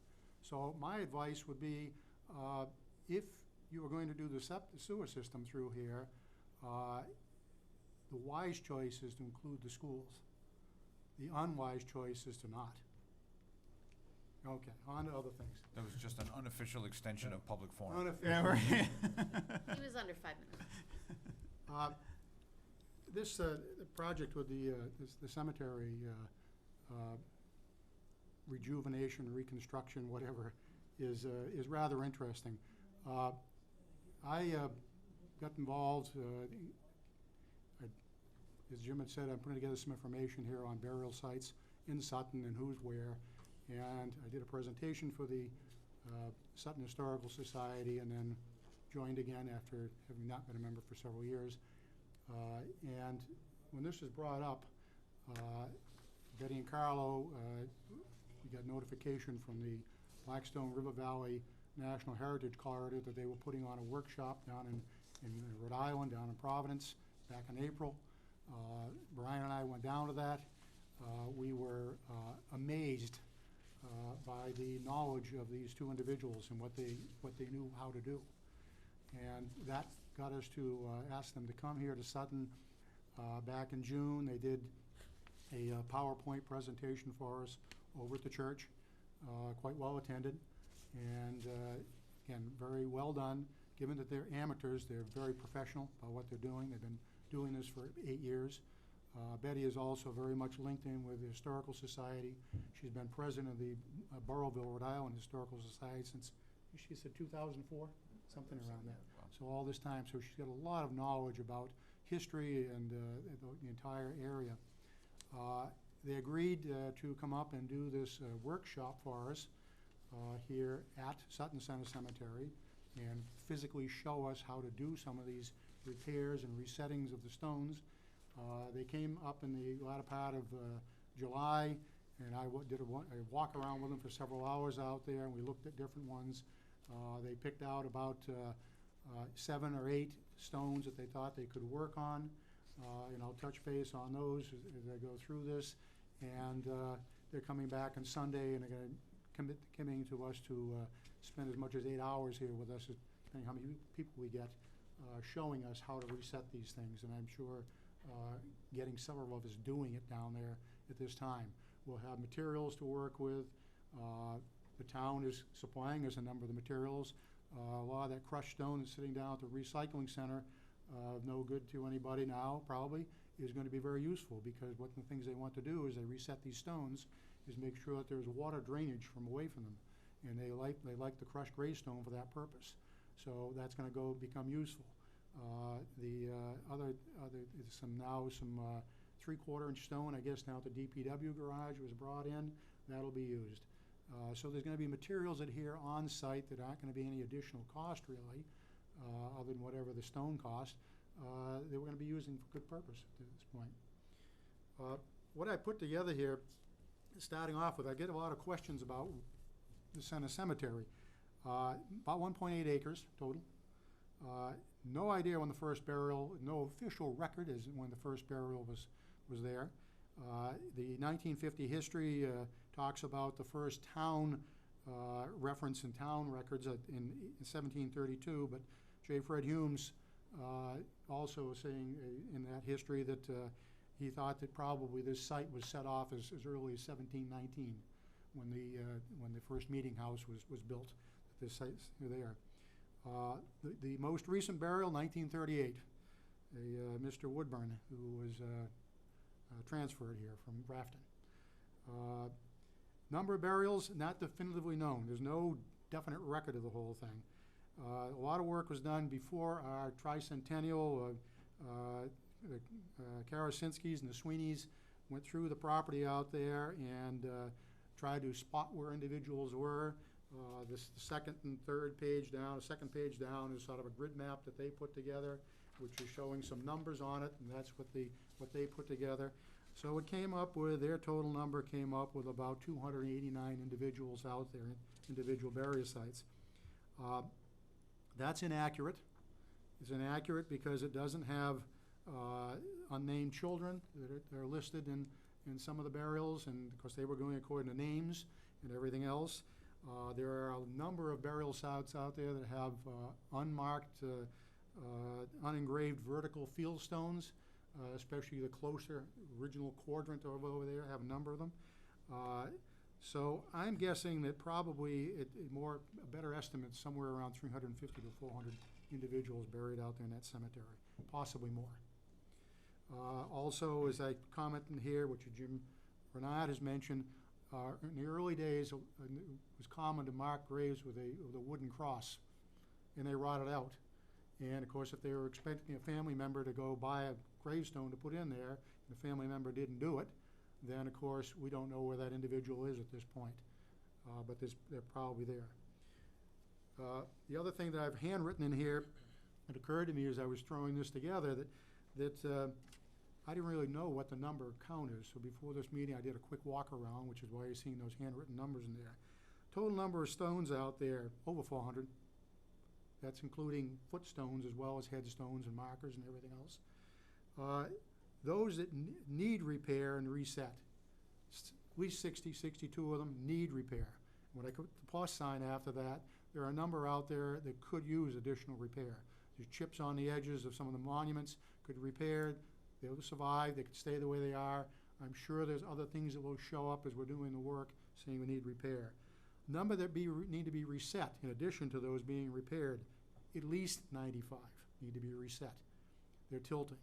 Once you get to beyond a 30-degree angle, you're also in danger of gravity breaking the stone on you. That's about the failure point. And there are several out there that are leaning more than 30 degrees right now. Number that I put down there, leave in place, there are some broken stones, generally slate stones that are sort of fractured, sitting in the soil, and sometimes it's better to leave them there. The better way to protect them is to leave them in place and maybe just enclose them in some way so that they stay there and go on. Number of misplaced stones, we don't know. There are pieces of headstones in the wooded areas, on the walls, stacked up with some other pieces of broken stone. There's a lot out there that's scattered around and everything else. And this is not new. This has been going on. The breakage of stones, I'm sure, has been going on for well over 100 years. And these things have been out there scattered away. Second two things I put out, these are the only two maps we actually have of this. These go back to the work that was done in 2003. They put together these grid maps and everything else. As you see, they're not proportional or anything else, but in all the records which I've digitized, I've done all the Cemetery Commission records, they're all in digital format. I've found nothing as far as an actual site plan done on that, which is not to say it hasn't been done. There's always the possibility that one of the vaults here, that there could be one of the historical site map or something like that set aside. I know Nick has been looking for some things for us. Whatever he comes across, he certainly is getting to me with that information. I mentioned to you that the Betty and Carlo had come up in the end of July, and we did a walk around. So a couple of pages here of things that they looked at that time. This is not all the stones. A couple of these slate stones out there they took with them that day. I called Jim Renard before and asked him if it was okay. He said, fine, as long as you get documentation. I stopped into Jim's office just to let them know, so if anybody stopped, I stopped down to DPW, let them know, so if they saw there's some digging going on, that no one's hitting the panic button. The reason that they took these ahead of time is these are slate stones, and one of the problems that happens with slates is they usually not break clean, they shatter. And when they are doing the repair work on these, when they're using the epoxies and everything else and then filling them in, there's a cure time on it. So they didn't want to do this out here on site. They wanted to be able to get those things well cured and everything else. The other thing is down at their house, essentially their front porch is their workshop. And it's great, it's flat. They've laid out things out there and everything else, they do the work. So they've done the repair on those two. They've got them all done, ready to come back. So they will be put in place. They'll be showing us how to reset those stones. These are what they call a plate stone. There's no base to them. There's many, many plate stones out here. A lot of them are slate. Many of the other ones are marble. And they will show us how to reset these plate stones in there. They'll also show us on the first one there are pieces missing. So they're going to show us sort of the compromise, where you have to set things. You don't have all of the piece you had, so how you want to set it in to make sure it stays secure for the future, and yet still leaves the inscription available to people to read. They are going to be repairing out here a couple of marble stones, one of which is Reverend Hall's stone, split in the middle, sitting out there, and has been sitting for a lot of years. And they are going to repair those on site, right here, and show us how it's done. That Reverend Hall stone is the one that they need the tripod for. They said either the tripod or 3 or 4 very strong guys with some straps who are willing to go in grunt position for several days or several hours. They want to do, of course, a cleaning, and then they're going to do the preparing of the crack area and everything else and put it together right in place. We're also, you'll see out there are going to be some pop-up tents over some of these things, because in the hot weather like this, they don't want the materials to cure too quickly. So there's going to be some pop-up tents that I borrowed from the Fuller Hamlet Soccer Club, and we're going to be putting those out there to keep the sun off of them while the curing is going on. Beyond that, beyond those repairs, they picked out, probably at least 3, maybe as many as 5 other stones, just simply to be reset. There are a few out there, not many. There are a few out there in a base, and they were purposely looking for those. How to reset not just a plate stone, but how to reset a stone in a base. They've earmarked a couple of them down there to do. There are a number of others to look at. So then it's going to be a matter of time. If they've got the time to do it, they're going to keep going. And if we got people here and people are interested, and they can start somebody on a project and let them do a reset on a stone, they'll let them do it. And they'll oversee it and talk to us about what's going on, how it's done, and give us some of their tricks that they've learned over the last 8 years. They are members of, say, not only the Historical Society down, but they're also members of the Rhode Island Historic Cemetery Commission, so they're working all the way through the state. They're helping to train people. They are members of the Association of Gravestone Studies, which is a national association based out of Greenfield, Mass. and the Sutton Historical Society is now a member, and I am also personally. These are the things that they advised we get into. They advised right on the very beginning that these things be done according to guidelines. We have the guidelines from the Massachusetts Department of Conservation and Recreation, I guess is, the DCR. And we also have the federal guidelines, all of those. We're working according to those and trying to use those to make sure that everything's being done right from a procedural standpoint, from a material standpoint. Any questions so far? The costs are estimates. Betty and Carlo are doing all of this basically on a volunteer donation basis. They did mention when Brian and I talked to them that they would like to have some donation on their trip up for this, because they got to bring materials up, they got to bring equipment up and everything else. And they have suggested or asked for a $600 donation, not to them personally, but to the Burrowville Historical Society. They're not interested in personal income on this. Initial expenses, the best we've been able to estimate, the biggest cost there are going to be the tripod and the hoist. The others are going to be materials, cleaning materials and everything else, which I've purchased already, some cleaning materials, so I've got an idea what those cost. A lot of other miscellaneous items and everything else. We're getting the donation of some equipment to be used out here for that purpose, and I've also been told by the donator that if we're doing work on other sites and we'd like to borrow that gator, it's available to us. And we also, through that same person, Pam Farnham, know that there are a couple of gators at Waters Farm that we can use for this type of work. So these things are available to us to be used. Materials costs, again, some front-end costs on this whole thing. If we're stocking up from the beginning and getting epoxies and lime mortar and setting compounds and all these other materials and everything else, best estimate I've got in there is about $1,500 of front-end cost on that. And then on an ongoing basis, and this is something that could very well be stretched out over the time period, Brian said about 2 years. I think he's being very optimistic, and I've told him that. I think this is going to be, actually, I hope this becomes a generational thing, quite frankly. I hope that we get it started and this thing continues on, and there are other people that step forward, both parents in this town, and get some of the younger people involved.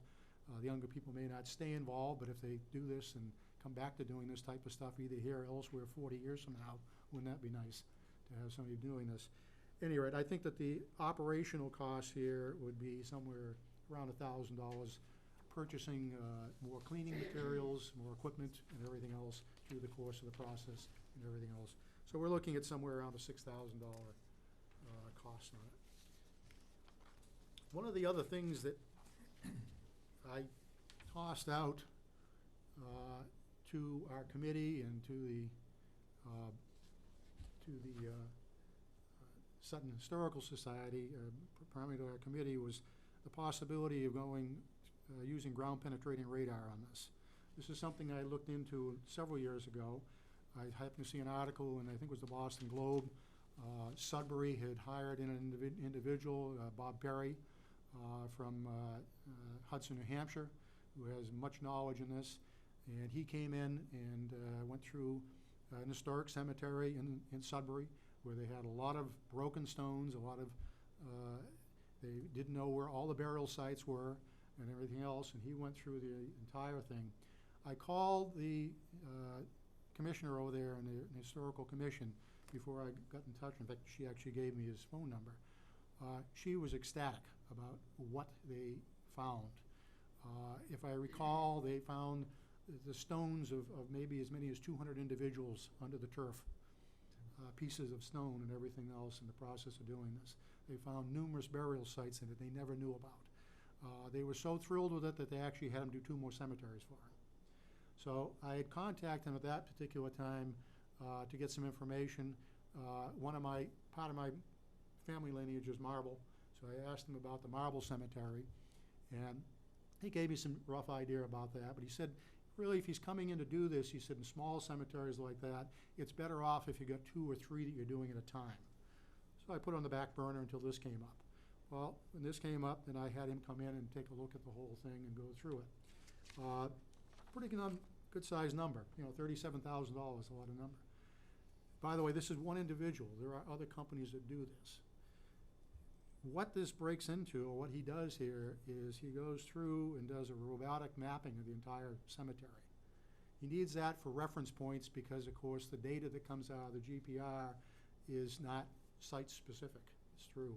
So he goes through and does an incomplete mapping of the whole thing, electronic mapping of the whole thing, and would supply that to town, even if you didn't go forward with the ground-penetrating radar, he would supply the entire map of the area.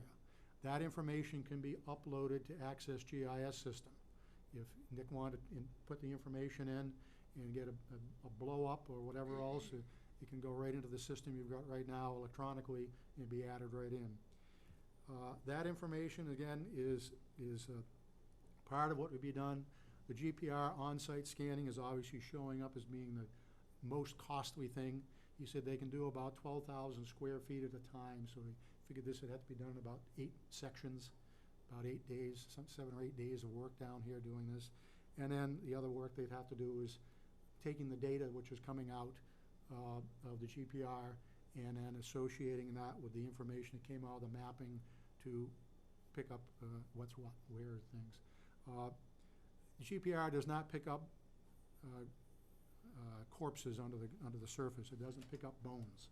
There probably aren't too many bones left after all this time anyway. What it's picking up is anomalies in the soil where there's a dig. And through their experience and everything else, they can say this is probably a burial site through here. And clearly, if they go over a stone, it could be a natural stone, it may not be a headstone. If they go over a stone, that would be identified very quickly.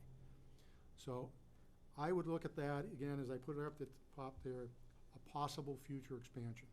If this overall project of restoring the cemetery goes well and everything else, and then there's interest after that's done as to finding out where there may be more stones and where there may be other individuals who are buried and everything else, this is possibly one other thing. On top of that, it's something that we could certainly work on from a fundraising standpoint to see if people would be interested in contributing to that type of thing to do it. And just to be clear, that's just for the one cemetery? That's for the one cemetery. If you want to have them come through, obviously, from a size standpoint, I think that West Sutton would be a very similar cost. Wilkinsonville would probably be a very similar cost. Well, no, because most of the lower portion of that isn't in use yet. The upper portion, you could probably maybe 2/3 of this cost. South Sutton would be a good candidate. South Sutton would be a great candidate. The area up, the original portion, as Jim has mentioned to me, there are no records on that original portion. There are still a number of headstones up there, but there are certainly a lot of burial sites up there with no marker on them at all. That would be a great place. The others, the smaller family cemeteries and everything else, that'd be one that, from a family standpoint, I have an interest in doing it, but I think that that'd be something I'd put to the end of the list, and if people wanted to really get a lot of funding into it, to do it. And presumably the newer cemeteries don't really have this problem anyway because the records are there. No, I mean, New Howard is certainly in good shape. I won't say that there's no broken stone in Old Howard, but certainly very few. Yeah, very few, you know, and that can be straightened out. And the records are quite good on that one. They're not perfect. There are, as I've been going through, there are everything, there's some void somewhere, or some things have been changed, whatever else, but the records are quite good on those. The other things that I made pictures of, touching base, get back again on what Brian was saying, is beyond what we're really focusing on, there's a number of things out here with the cemetery that need attention. They're not part of what we're getting set up to do, and they're things of physical need. The dead trees are an issue, not only the most recent one that's gone over, but you've got a couple on the stone wall over here on the Boston Road side that need to be removed. Down on the west side, and what I wrote at the top there on the perimeter, if you look through there, there's a lot of undergrowth through that area. The By the way, some of the brush has recently been trimmed back when I was down there tonight. There's been some trimming done since I was there photographing. But there's still a lot of brush in through that area. There's a lot of broken trees down in that area. We are quite certain, we can see bits and pieces of stones in there, and we're quite certain there's a lot of stuff in there we probably can't see. We'd like to get in. Very doubtful that there's any burials down that area, because once you get through the tree line in there, it drops off pretty quickly. You can see there was fill brought in and everything else. So about where those last gravestones are, right down along the line, is probably the last of it, unless, Jim, have you seen anything in there in the years past? The backside? Okay. So there's probably no burials in there, which is not to say it shouldn't be cleaned out. It should be cleaned out and kept clean. Keep the brush off of the stones which are down there. And also, of course, in cleaning it out, it just improves the appearance of the entire cemetery down through the area to get it all cleaned out. As I put here in the random stones, I've shown you there are a few of them. There's a couple of them down there propped up against the trees sitting in that area. There's a few probably footstones sitting down there on a large stone. There's one down, another picture that I didn't put on here, down on the stone wall. There's a piece of a headstone upside down. We expect that there are probably pieces of them down along the other areas here that we can't see. And we got it cleaned out and opened up. We can go look for those. The other part is going back briefly into what Bob Perry was talking about. If he's going to be doing it was brought in, or someone like him to do that type of electronic mapping, they would want to go wall to wall or edge to edge. So that entire area down there becomes very, very difficult for them to do both the electronic mapping and certainly any type of GPR work. If they tried to do it down there, it'd be very difficult. If the brush is cleaned out and everything's cleaned up, then suddenly, there's probably a minor cost savings, but a little bit of time saved there to do that. So I guess that sort of touches base on everything that I was thinking of. What have you got? What are the questions? Jesse, we'll start with you. Thank you, Mr. Chairman. Jim, Brian, Ross, this is fantastic. I've known about this for several months. I was at a Sons meeting when Brian came and presented to the Sons. If memory serves me correctly, you also presented to the Lions as well, trying to get community involvement. I knew about the presentation you had at the First Church. I popped over afterwards, but of course I was up in this room when that occurred. Correct me if I'm wrong, but you also had an activity just to kind of inform the public when the Strawberry Festival was going on, correct? Yes. So this is not something new. The commission has been involved for several months trying to get this in motion, true? Right. Well, I don't really have any questions. Again, I fully endorse this. I think this is fantastic. And I will say it has been in my calendar for a couple of weeks, and I can't promise you 8 hours, but I'll be there on Sunday, that's for sure.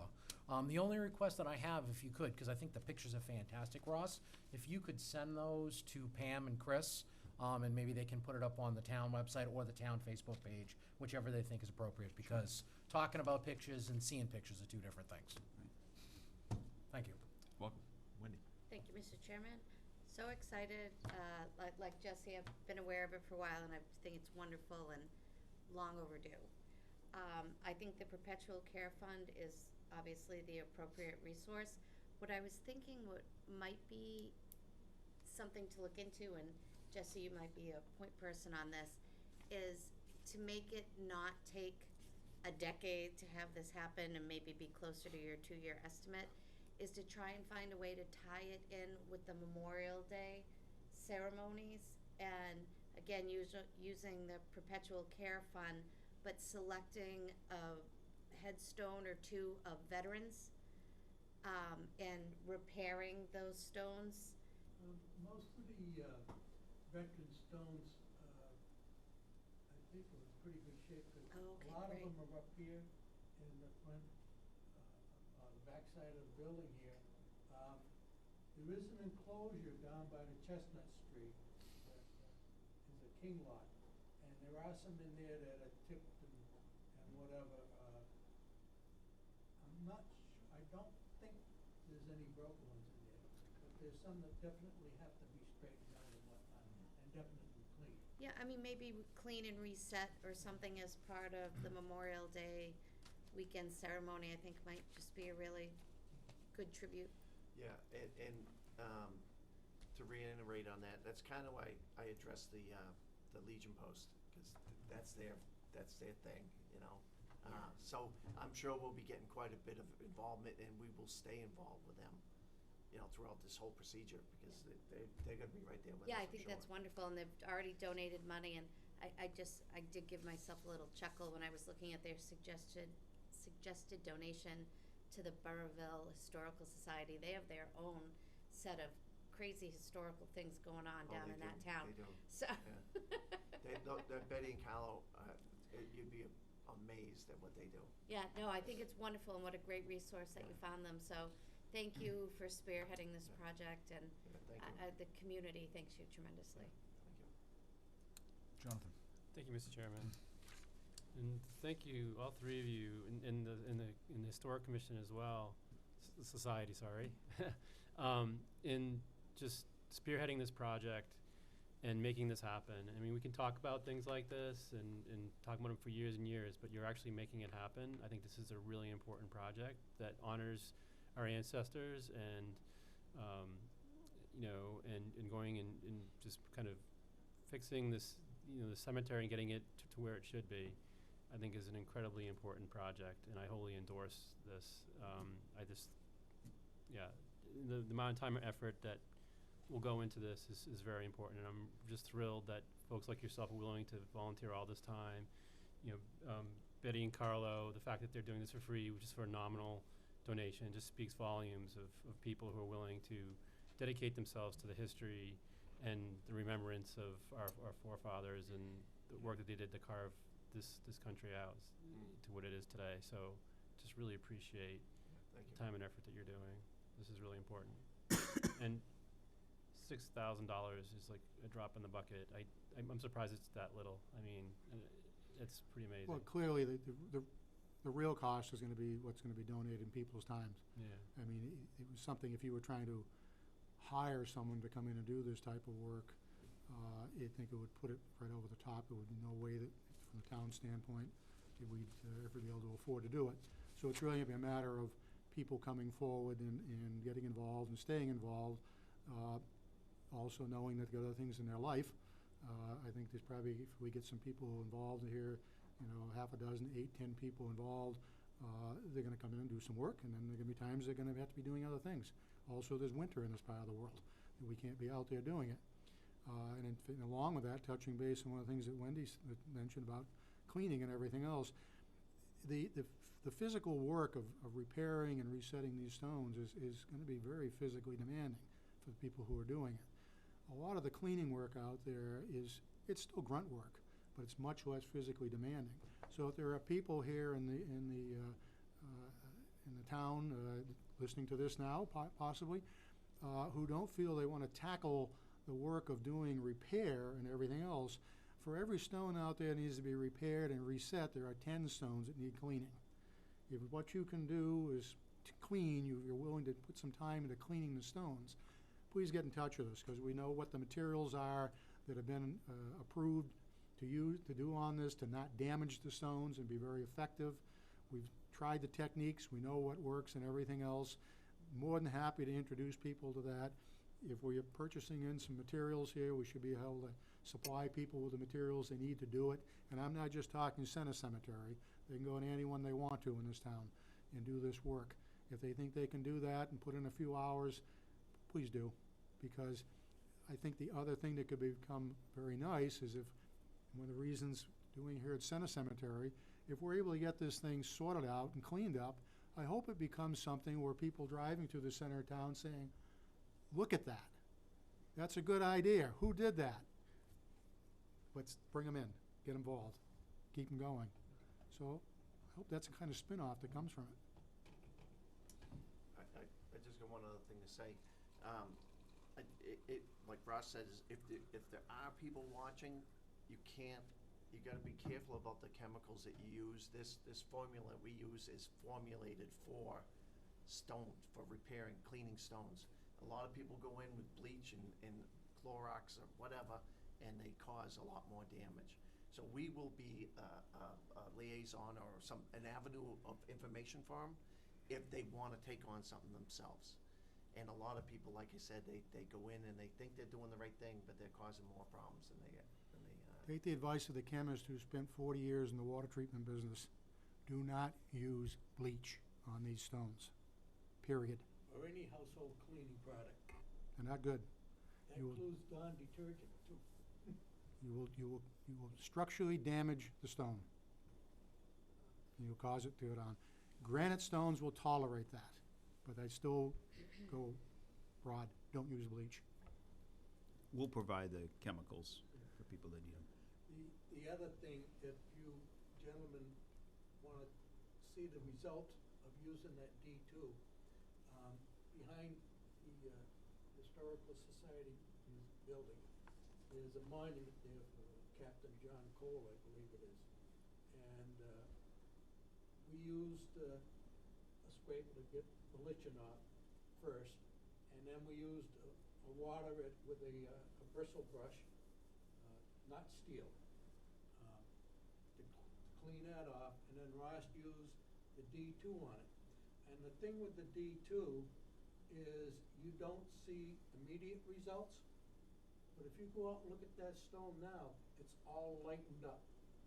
It was really a dark gray when we first started working on it. Virtually unreadable. Because that D2 is continually working, so that any material that's in the pores of the stone or not, that D2 will eventually get that out of there and return the stone to a better presentation.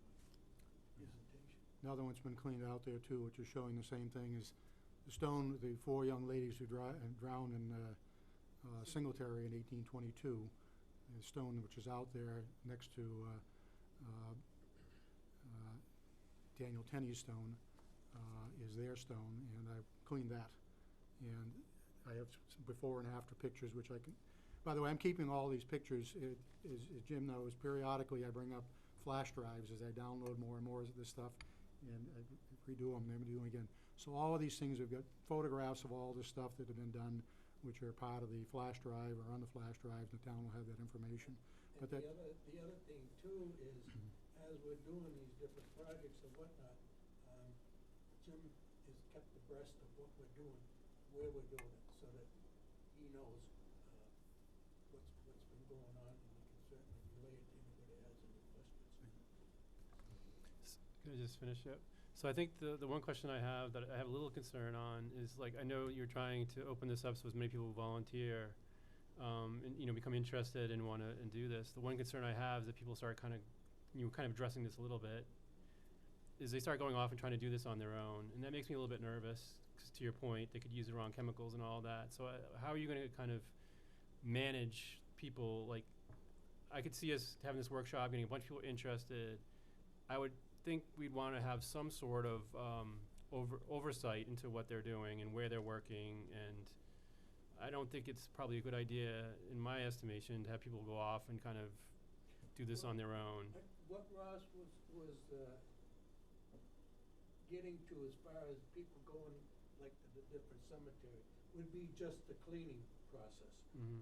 And with that, you use water, a scraper, and like a scrub brush, but you use to wash white walls or whatever, something like that. The repair work that would have to be, definitely have to be supervised. Because that's much more involved, and if you use that epoxy that they use to seal it, if you put too much in there and you put the pieces together and that seeps out, you're done. You're done, because you can't remove it. So you just put a thin line in, and when you put the pieces together, there's a gap, and that's where this filler comes in. You can, they have the white, it's a white filler. Grouts. Yeah. And then they also have like a dark gray for like the slate or granite stone. That would have to be definitely supervised. The only thing somebody could do on their own would be just the cleaning of the stone. touching base on what you're talking about as far as overall concern, maybe and how to control what's going on. I think one of the reasons that we decide to come together as a committee, or the Historical Society decide to set up a committee and everything else, and to try to get this word around, is I'm sure there are people in this town who have looked around and said, gee, I'd like to do that, I'd like to consider doing that and everything else, but they're sort of living in a void. We're trying to make sure that they're aware that there is some group now who wants to try to get this organized and get it going, help with the training, pass on the information that we're getting and everything else, become very visible about the fact that this is what's going on. The other part, I think, along that is we purposely, intentionally, and correctly made sure that we got in touch with people. When the Historical Society Board of Directors made the vote to set up a committee and get going, the first thing we got going with is a call to Jim Smith and Jim Renard, okay, 2 calls, and to let them know that this was going on. And in Jim's case, he said, I want to get on the committee. That was definitely a plus, because we now have an individual who has clearly the link to the cemeteries in the town and everything else, and is interested in doing what's going to be done properly, involved with what we're doing. You want to keep that type of connection going and everything else. So become very open, very transparent about what we're doing, what we're trying to do. If people are out there and interested in trying to do this in their own private cemetery, what's on their property or anything else, please still come talk to us. Even if you're not going to work on Sutton Center Cemetery, please come in and join us, see what's going on, hear about what can be used, what should be used, what shouldn't be used, how not to do it. Talk about those things, okay? Cleaning the situation. There are numerous stones in these cemeteries that have already been repaired and already been cleaned. A lot of them were repaired with the materials that were available at the time, including, if you walk out here 100 feet, you'll see some out there with some nice carbon steel strips along them and bolts through them to hold them in place, because that's what the people had at the time. It's a terrible thing to repair them with, okay? But they didn't have stainless steel. They didn't have epoxies and everything else. I'm sure there are still people out there, and maybe in the community here, who are considering getting involved and just don't know what to use, or the materials that shouldn't be used and everything else. Again, I would encourage them to get in touch with us, whether they're going to be working with anything we're doing or not. Get in touch with us. Or come to the event on Sunday. Come to the event on Sunday. The things on cleaning the stones and everything else, and the damage that can be done with that, clearly one of the reasons the Blackstone River Valley corridor opened this thing up is they're trying to get the word around too. Betty and Carlo have said you can't imagine the number of damaged stones they come across in Rhode Island. And it's not unique to Rhode Island. People have gone out there with all the best intentions and brought Clorox out with them and scrubbed the stone with bleach solution. Looks great after they clean it, and it starts deteriorating, and 2 and 3 years later stuff is just flaking off the outside because now the inner core problems are showing up. So they're trying to get, again, being very transparent, being out there, getting these things out. I just saw through the NEHGS, in their most recent publication, was a link to an article from the Washington Post on this same thing, on cleaning of stones, what to use, what not to use. The best thing we can do is keep getting the word out there. These are the things that are available. They're not inexpensive, folks, but the stone will still be there 5 years from now, 10 years from now if you want your children to look at it, 50 years from now if you want your grandchildren to look at it. It'll still be there. So don't use the cheap stuff, please. Jeff, before we get too late, I want to make sure you got your questions if you have any answer. Just to thank you. Just to thank the three of you coming. It seems like a daunting project. It's a lot of work that you've done already, which is great.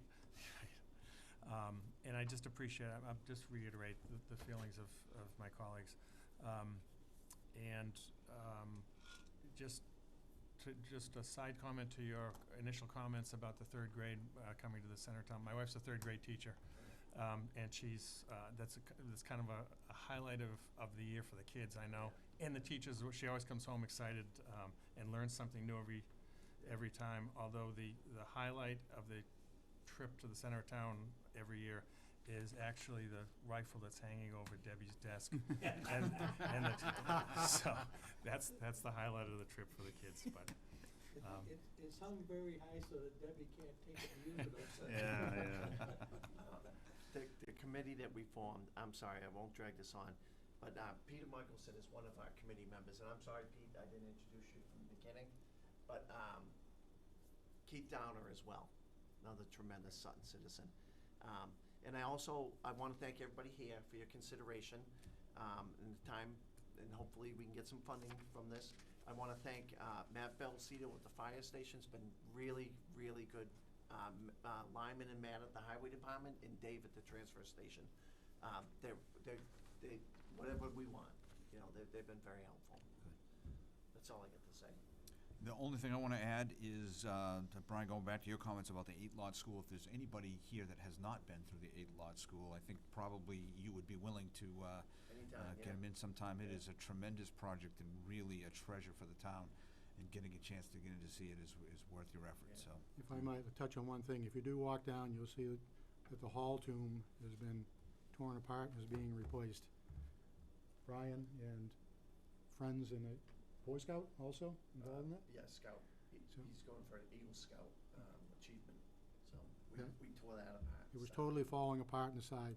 And also, so you're aware, the Hall tomb is not a burial site. It's a memorial site. Reverend Hall is buried about 6 lots down. So there's no human remains in that. It's just a memorial. And just so everyone knows, no relation. That you know. Fair enough. Well, thank you all very much for coming in. It was a great presentation, and it looks like a Thank you great so much. project, so, thank you. Good job. Okay, it is time for a town manager's update. Jim? Thank you, Mr. Chairman. Just a few updates for the board. Matero Construction has completed the sidewalks at the Early Learning Center. They did install drainage to take care of the water that had been accumulating underneath the concrete. Eventually led to the heaving of the sidewalks, which created the problem with broken sidewalks to begin with. So ultimately, the bid came in over cost because of that, the $14,000 we needed to install the drainage to take it to the catch basins. So we've got some money, and the school department's taken some money out of the school choice fund, which is sort of a reserve fund for the school department, and Ted's gonna present that to the school committee at their next school committee meeting. And, Ted feels that will get approved by the committee. We do have a new treasurer collector. Lisa Lynch is the new treasurer collector. She has been working in Sherborne for the last 17 years as the assistant collector. She also, 4 years ago, became the assistant treasurer. She's got a ton of experience. She's got a bachelor's degree from Bentley College. And we were all impressed. The interview committee was Tim Harrison, myself, and Donna Wood. We were all impressed with her experience. She actually has been, she's sitting for the treasurer collector's exam. Our Lisa Trost is kind of a year away from sitting for that test. So she's experienced. She doesn't, she'll need a little support and training, but Lisa Trost will come in as a consultant on Fridays and help her along. So I feel good about this hire. We also hired a new sewer accounting clerk. Darlene Tabarge is our new clerk. She's a Sutton resident, lives on Sibley Road. She's previously employed as a bookkeeper / purchaser. Her start date is next Monday. And again, Tim Harrison and Donna Wood were involved with that process. That office has been running seamlessly with just Donna Wood and Erin Chinapi. Two individuals that are going above and beyond to keep that office running when you've got 50% of that office missing, including the treasurer. We have talked about making some adjustments and just in changing roles. So I'll present that at the next meeting as an update because, I think just, providing for succession strategy, et cetera, for the next time we have turnover, it's a wise move. But Fresnius, I don't know, Kidney Care Dialysis Center is having an open house on September 10th, 2019 from 5:30 p.m. to 7:30 p.m. As we all know, that's the new building at Galaxy Development towards the Boston Road entrance or exit. The board is invited to this event. I think it's a great service to have in the town of Sutton. There's a lot of people on dialysis, and there's probably add a lot of traffic to that development and visit the other stores. So that's good news. The affordable housing plan will be held on the presentation that Jen Hager is going to do before coming to the Board of Selectmen. Will be held on Thursday, August 29th at 6:30 p.m. in this room. Jen will attend the Board of Selectmen's meeting the following week on, was it September 3rd? We are advertising right now. We do have a flyer somewhere around here. I think maybe you have a copy of that? Yes, we do. It is going out on our Facebook page and our website, and so we're trying to get the word out about this process and presentation. Triple E, Eastern Equine Encephalitis. There was an individual infected with that virus in Grafton, in South Grafton. We received a press release from the state on Friday. We're working really hard, or at least Pam and Christine are working hard on this, getting the word out to the public. We've had a number of conference calls with DPH and other members of the state government. They are concerned for a lot of reasons, particularly the early onset of this. Usually it's late fall, September, October if we have it. And beyond that, Grafton obviously is at a critical level. We're at a high level, which is the next lowest level down. But it's still an important level to consider. All of our sports activity, nighttime sports activities have been canceled per a request of the Board of Health, but Superintendent Friend made that decision. So Sutton Youth Basketball, Sutton Youth Baseball, they've all canceled nighttime events. We are, right now there's a banner going across our Facebook page and website and cable TV.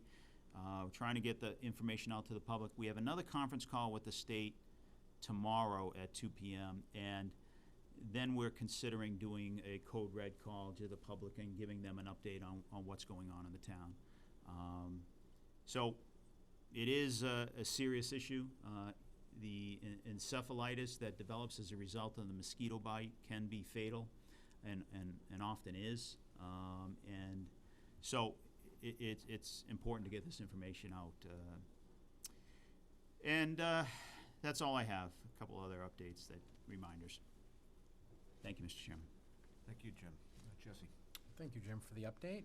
I'm glad that the sidewalk's done, that it went out to bid last year and it Yeah, fell yeah. through, but. it's 3 nice- times, Yep, actually. that's true. Yeah. Nice to check something off the list. Welcome aboard to Lisa and Darlene. I look forward to meeting them. I know you were asking whether or not we could attend the opening of the Fresnius Kidney facility. I'll let you know. Great, thank you. Yep. I'm looking forward to Jen's presentation. I will try to get to the Thursday because it would be very good. I know she does a fantastic job when she presents to us, but it would be nice to get a gauge of feel of the attendance and questions that are raised by those who visit, so I will do my best to be there. I do have a question on the Triple E, though. Yeah. I know that the human case was a resident of Grafton. Were mosquitoes with the disease found in Grafton? I believe so. Okay. Because obviously Grafton's right down the road. It is. If there is similar testing conducted in town and it is discovered in town and we go critical, Yep. is there a plan in place on how we're going to proceed? We're working on that. In large part due to the leadership of state public health department. They are taking the lead on this, this is the first time that, we've had 2 conference calls within, Monday and then tomorrow. So they are trying to put together a strategy on how to handle this. They do see potential for significant further cases. So they're trying to be proactive and address that. So I can't give you much more information than that. Hopefully after tomorrow's conference call, I will have more. But they are taking it very seriously and trying to come up with a comprehensive approach to address this pretty much statewide, or at least, areas in the state that have, swampy, marshy areas, which, this region does. We've got some cedar swamps and other types of, wetlands here. But there are parts of the state that don't have that kind of character, and you won't see that on the maps. So I'll give you more information as soon as I have it. Well, all that I ask, anything that is brought to light, tomorrow's conference call, get added into the code red message that goes out so the community can stay informed. Yeah. And last but not least, any estimate, you have a reiteration of the Chapter 90 road work that's going to be done? Any idea when those are going to be completed? This construction season, Lynch was just mailed the contract, so they are getting ready to ramp up. That project will probably start within the next 30 days or so. These other projects are, will happen during this construction season. So it will be around the same time as Central Shore Bike. That's the best I can give you. That's all I need. Thank you. Thank you, Mr. Chairman. Thank you. Wendy? Thank you, Mr. Chairman. Just real quickly, great news about Lisa and Darlene. I look forward to getting to know them both, so I think they both look like great fits for the community. I do plan on attending the open house for Fresenius, so thanks for sharing that information. I unfortunately have a conflict on the 29th, so I won't see Jen's initial presentation, which I'm actually really disappointed about, so I'm really looking forward to her recap. It will be recorded, just so you know, so, Yep. and the replay will be available probably the following morning on the town's page. Yeah, no, that's fantastic. Thank you for the update also on the highway. That was going to be one of my questions for you. So we certainly look forward to getting that done. Yeah. That's all I have for this evening, Mr. Chairman. Thank you. Thank you. Jonathan? Thank you, Mr. Chairman. Yes, I'd like to welcome Lisa, and particularly like her alma mater. And I also would like to welcome Darlene as well. I look forward to getting to know both of them.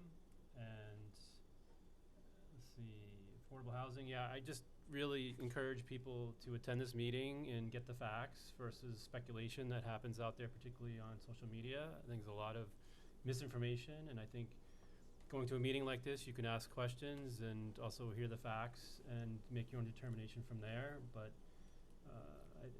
it's a lot of work going into this, and I think it's really important for the town to understand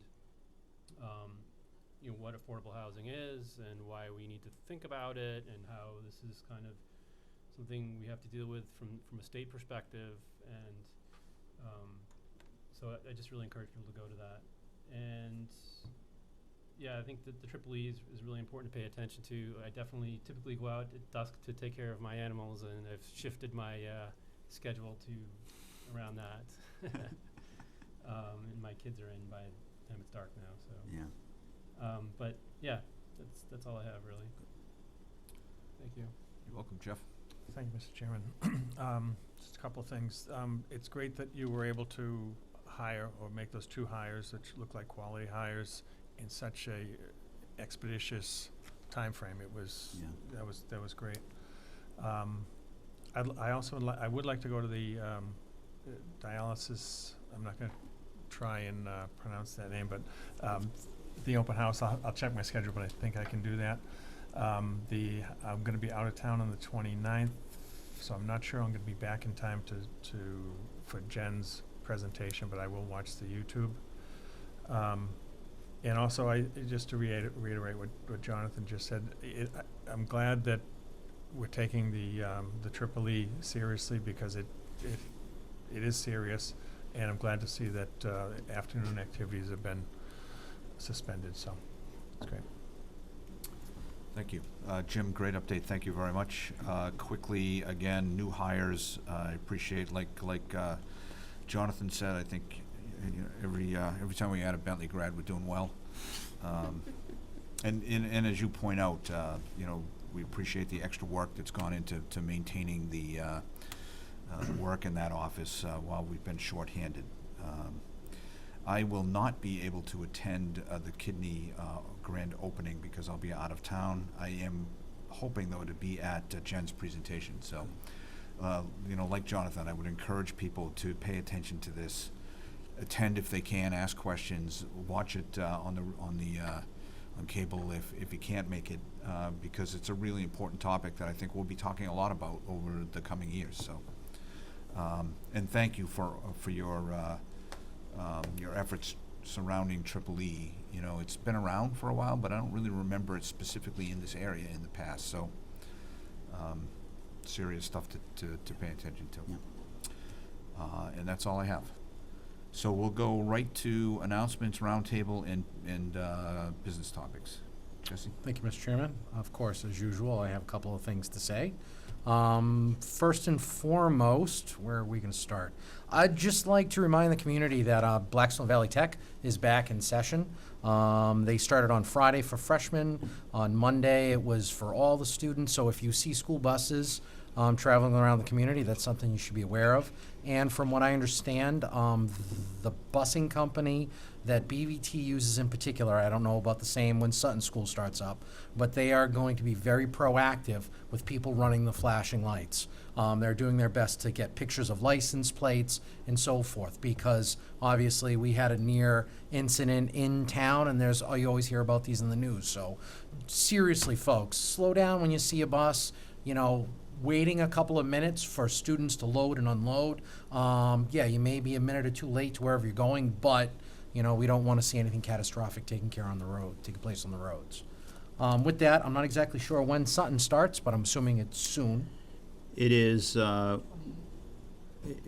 Wednesday, the 28th. Their freshman orientation is tomorrow from 9 to noon. Perfect. So there will definitely be a significant increase in buses on the road. That's correct. Tomorrow night, I've been invited to a sit-in on another Eagle Scout review board. One thing that I forgot to mention when I mentioned that I was on one at our last meeting is that, for those of you who aren't aware, we actually have 2 Boy Scout troops in town. There's Troop 131, which commonly comes before us to get the certificates, and I have attended, and Wendy attended their last meeting. But there's also 243. So tomorrow night I'm going to be sitting in on a young man from Troop 243, and I'll report back, because hopefully another certificate will be due. 2 weeks ago, I attended a Waters Farm meeting. They're gearing up to farm days. I was unable to attend last night, but if there's anyone interested in the community in participating in Waters Farm Days, granted it's October 19th and 20th, still down the road, it's getting up close, so just contact. Never rains at farm days. Just reach out to them, because they're looking for anybody and everyone to be involved, that's for sure. Almost done, I promise. I am not going to touch or even be able to come close to the wonderful statement that our former chairman, John Hebert, mentioned earlier. But I would like to express thank you for the SPD and all of the other departments for their work and professionalism in the recent event that occurred down on Singletary Road. But on a more positive note, I would also like to send a big shout out to the fire department. While obviously the police department is more public in what happens, we cannot underscore the professionalism and dedication of our fire department. On Saturday, they had their annual family picnic, and this year they were unable to get municipal aid coverage, so they were on duty. And sure enough, they're in the middle of the cookout, burgers, hot dogs, kids having fun, and a call came in. The department dropped everything on the spot, got in their vehicles, came to the station, got to the house, I believe it was on Colonial Ave, and they saved the house. It was a kitchen fire, and they acted so quickly they were able to save the house. So kudos to Chief Belcito, kudos to his entire crew, because yeah, they definitely are heroes. and I appreciate what they do for us. And last but not least, food pantry list. Once again, Michelle, a very short list, and it's the essentials.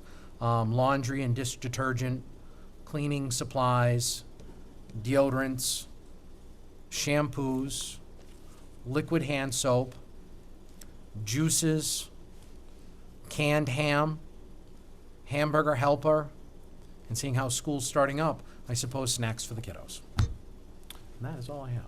Very Thank you, good. Mr. Chairman. Thank you. Wendy? Mr. Chairman, all I have is just a reiteration of my personal thanks and on behalf of the town to the Sutton Police Department for their round-the-clock attendance to the issues and their resolution. I appreciate that tremendously. That's all I have this evening. Thank you. Jonathan?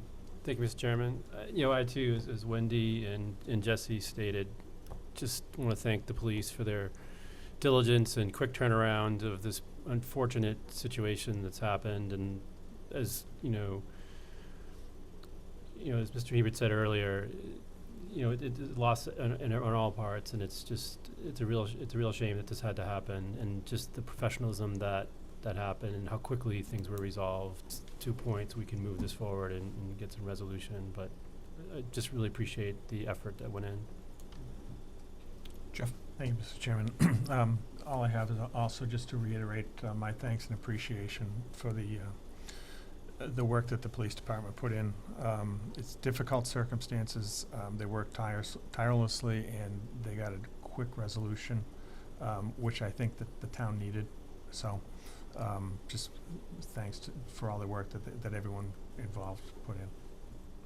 Thank you, and I'll pick up on that same theme. I think John mentioned it in his talk, but certainly the cooperation that you saw between departments, Millbury, the state police, and then the police in Connecticut, along with the DA's office, I think points out the tremendous work that they do across departments, and it's the technology that they bring, and it's really incredible. So we certainly appreciate that. I also want to mention that I actually am going to miss an upcoming meeting, so not this next meeting, but the one after that. So just to give you a heads up. Ready? Ready, Mr. Chairman. Other than that, I will accept a motion. So moved. Seconded. That was a motion to adjourn, just so we Yes, know. sir, absolutely. I don't think we would want a motion to continue. All in favor? Aye. 5-0. Thanks, everybody. Late night, but I appreciate it.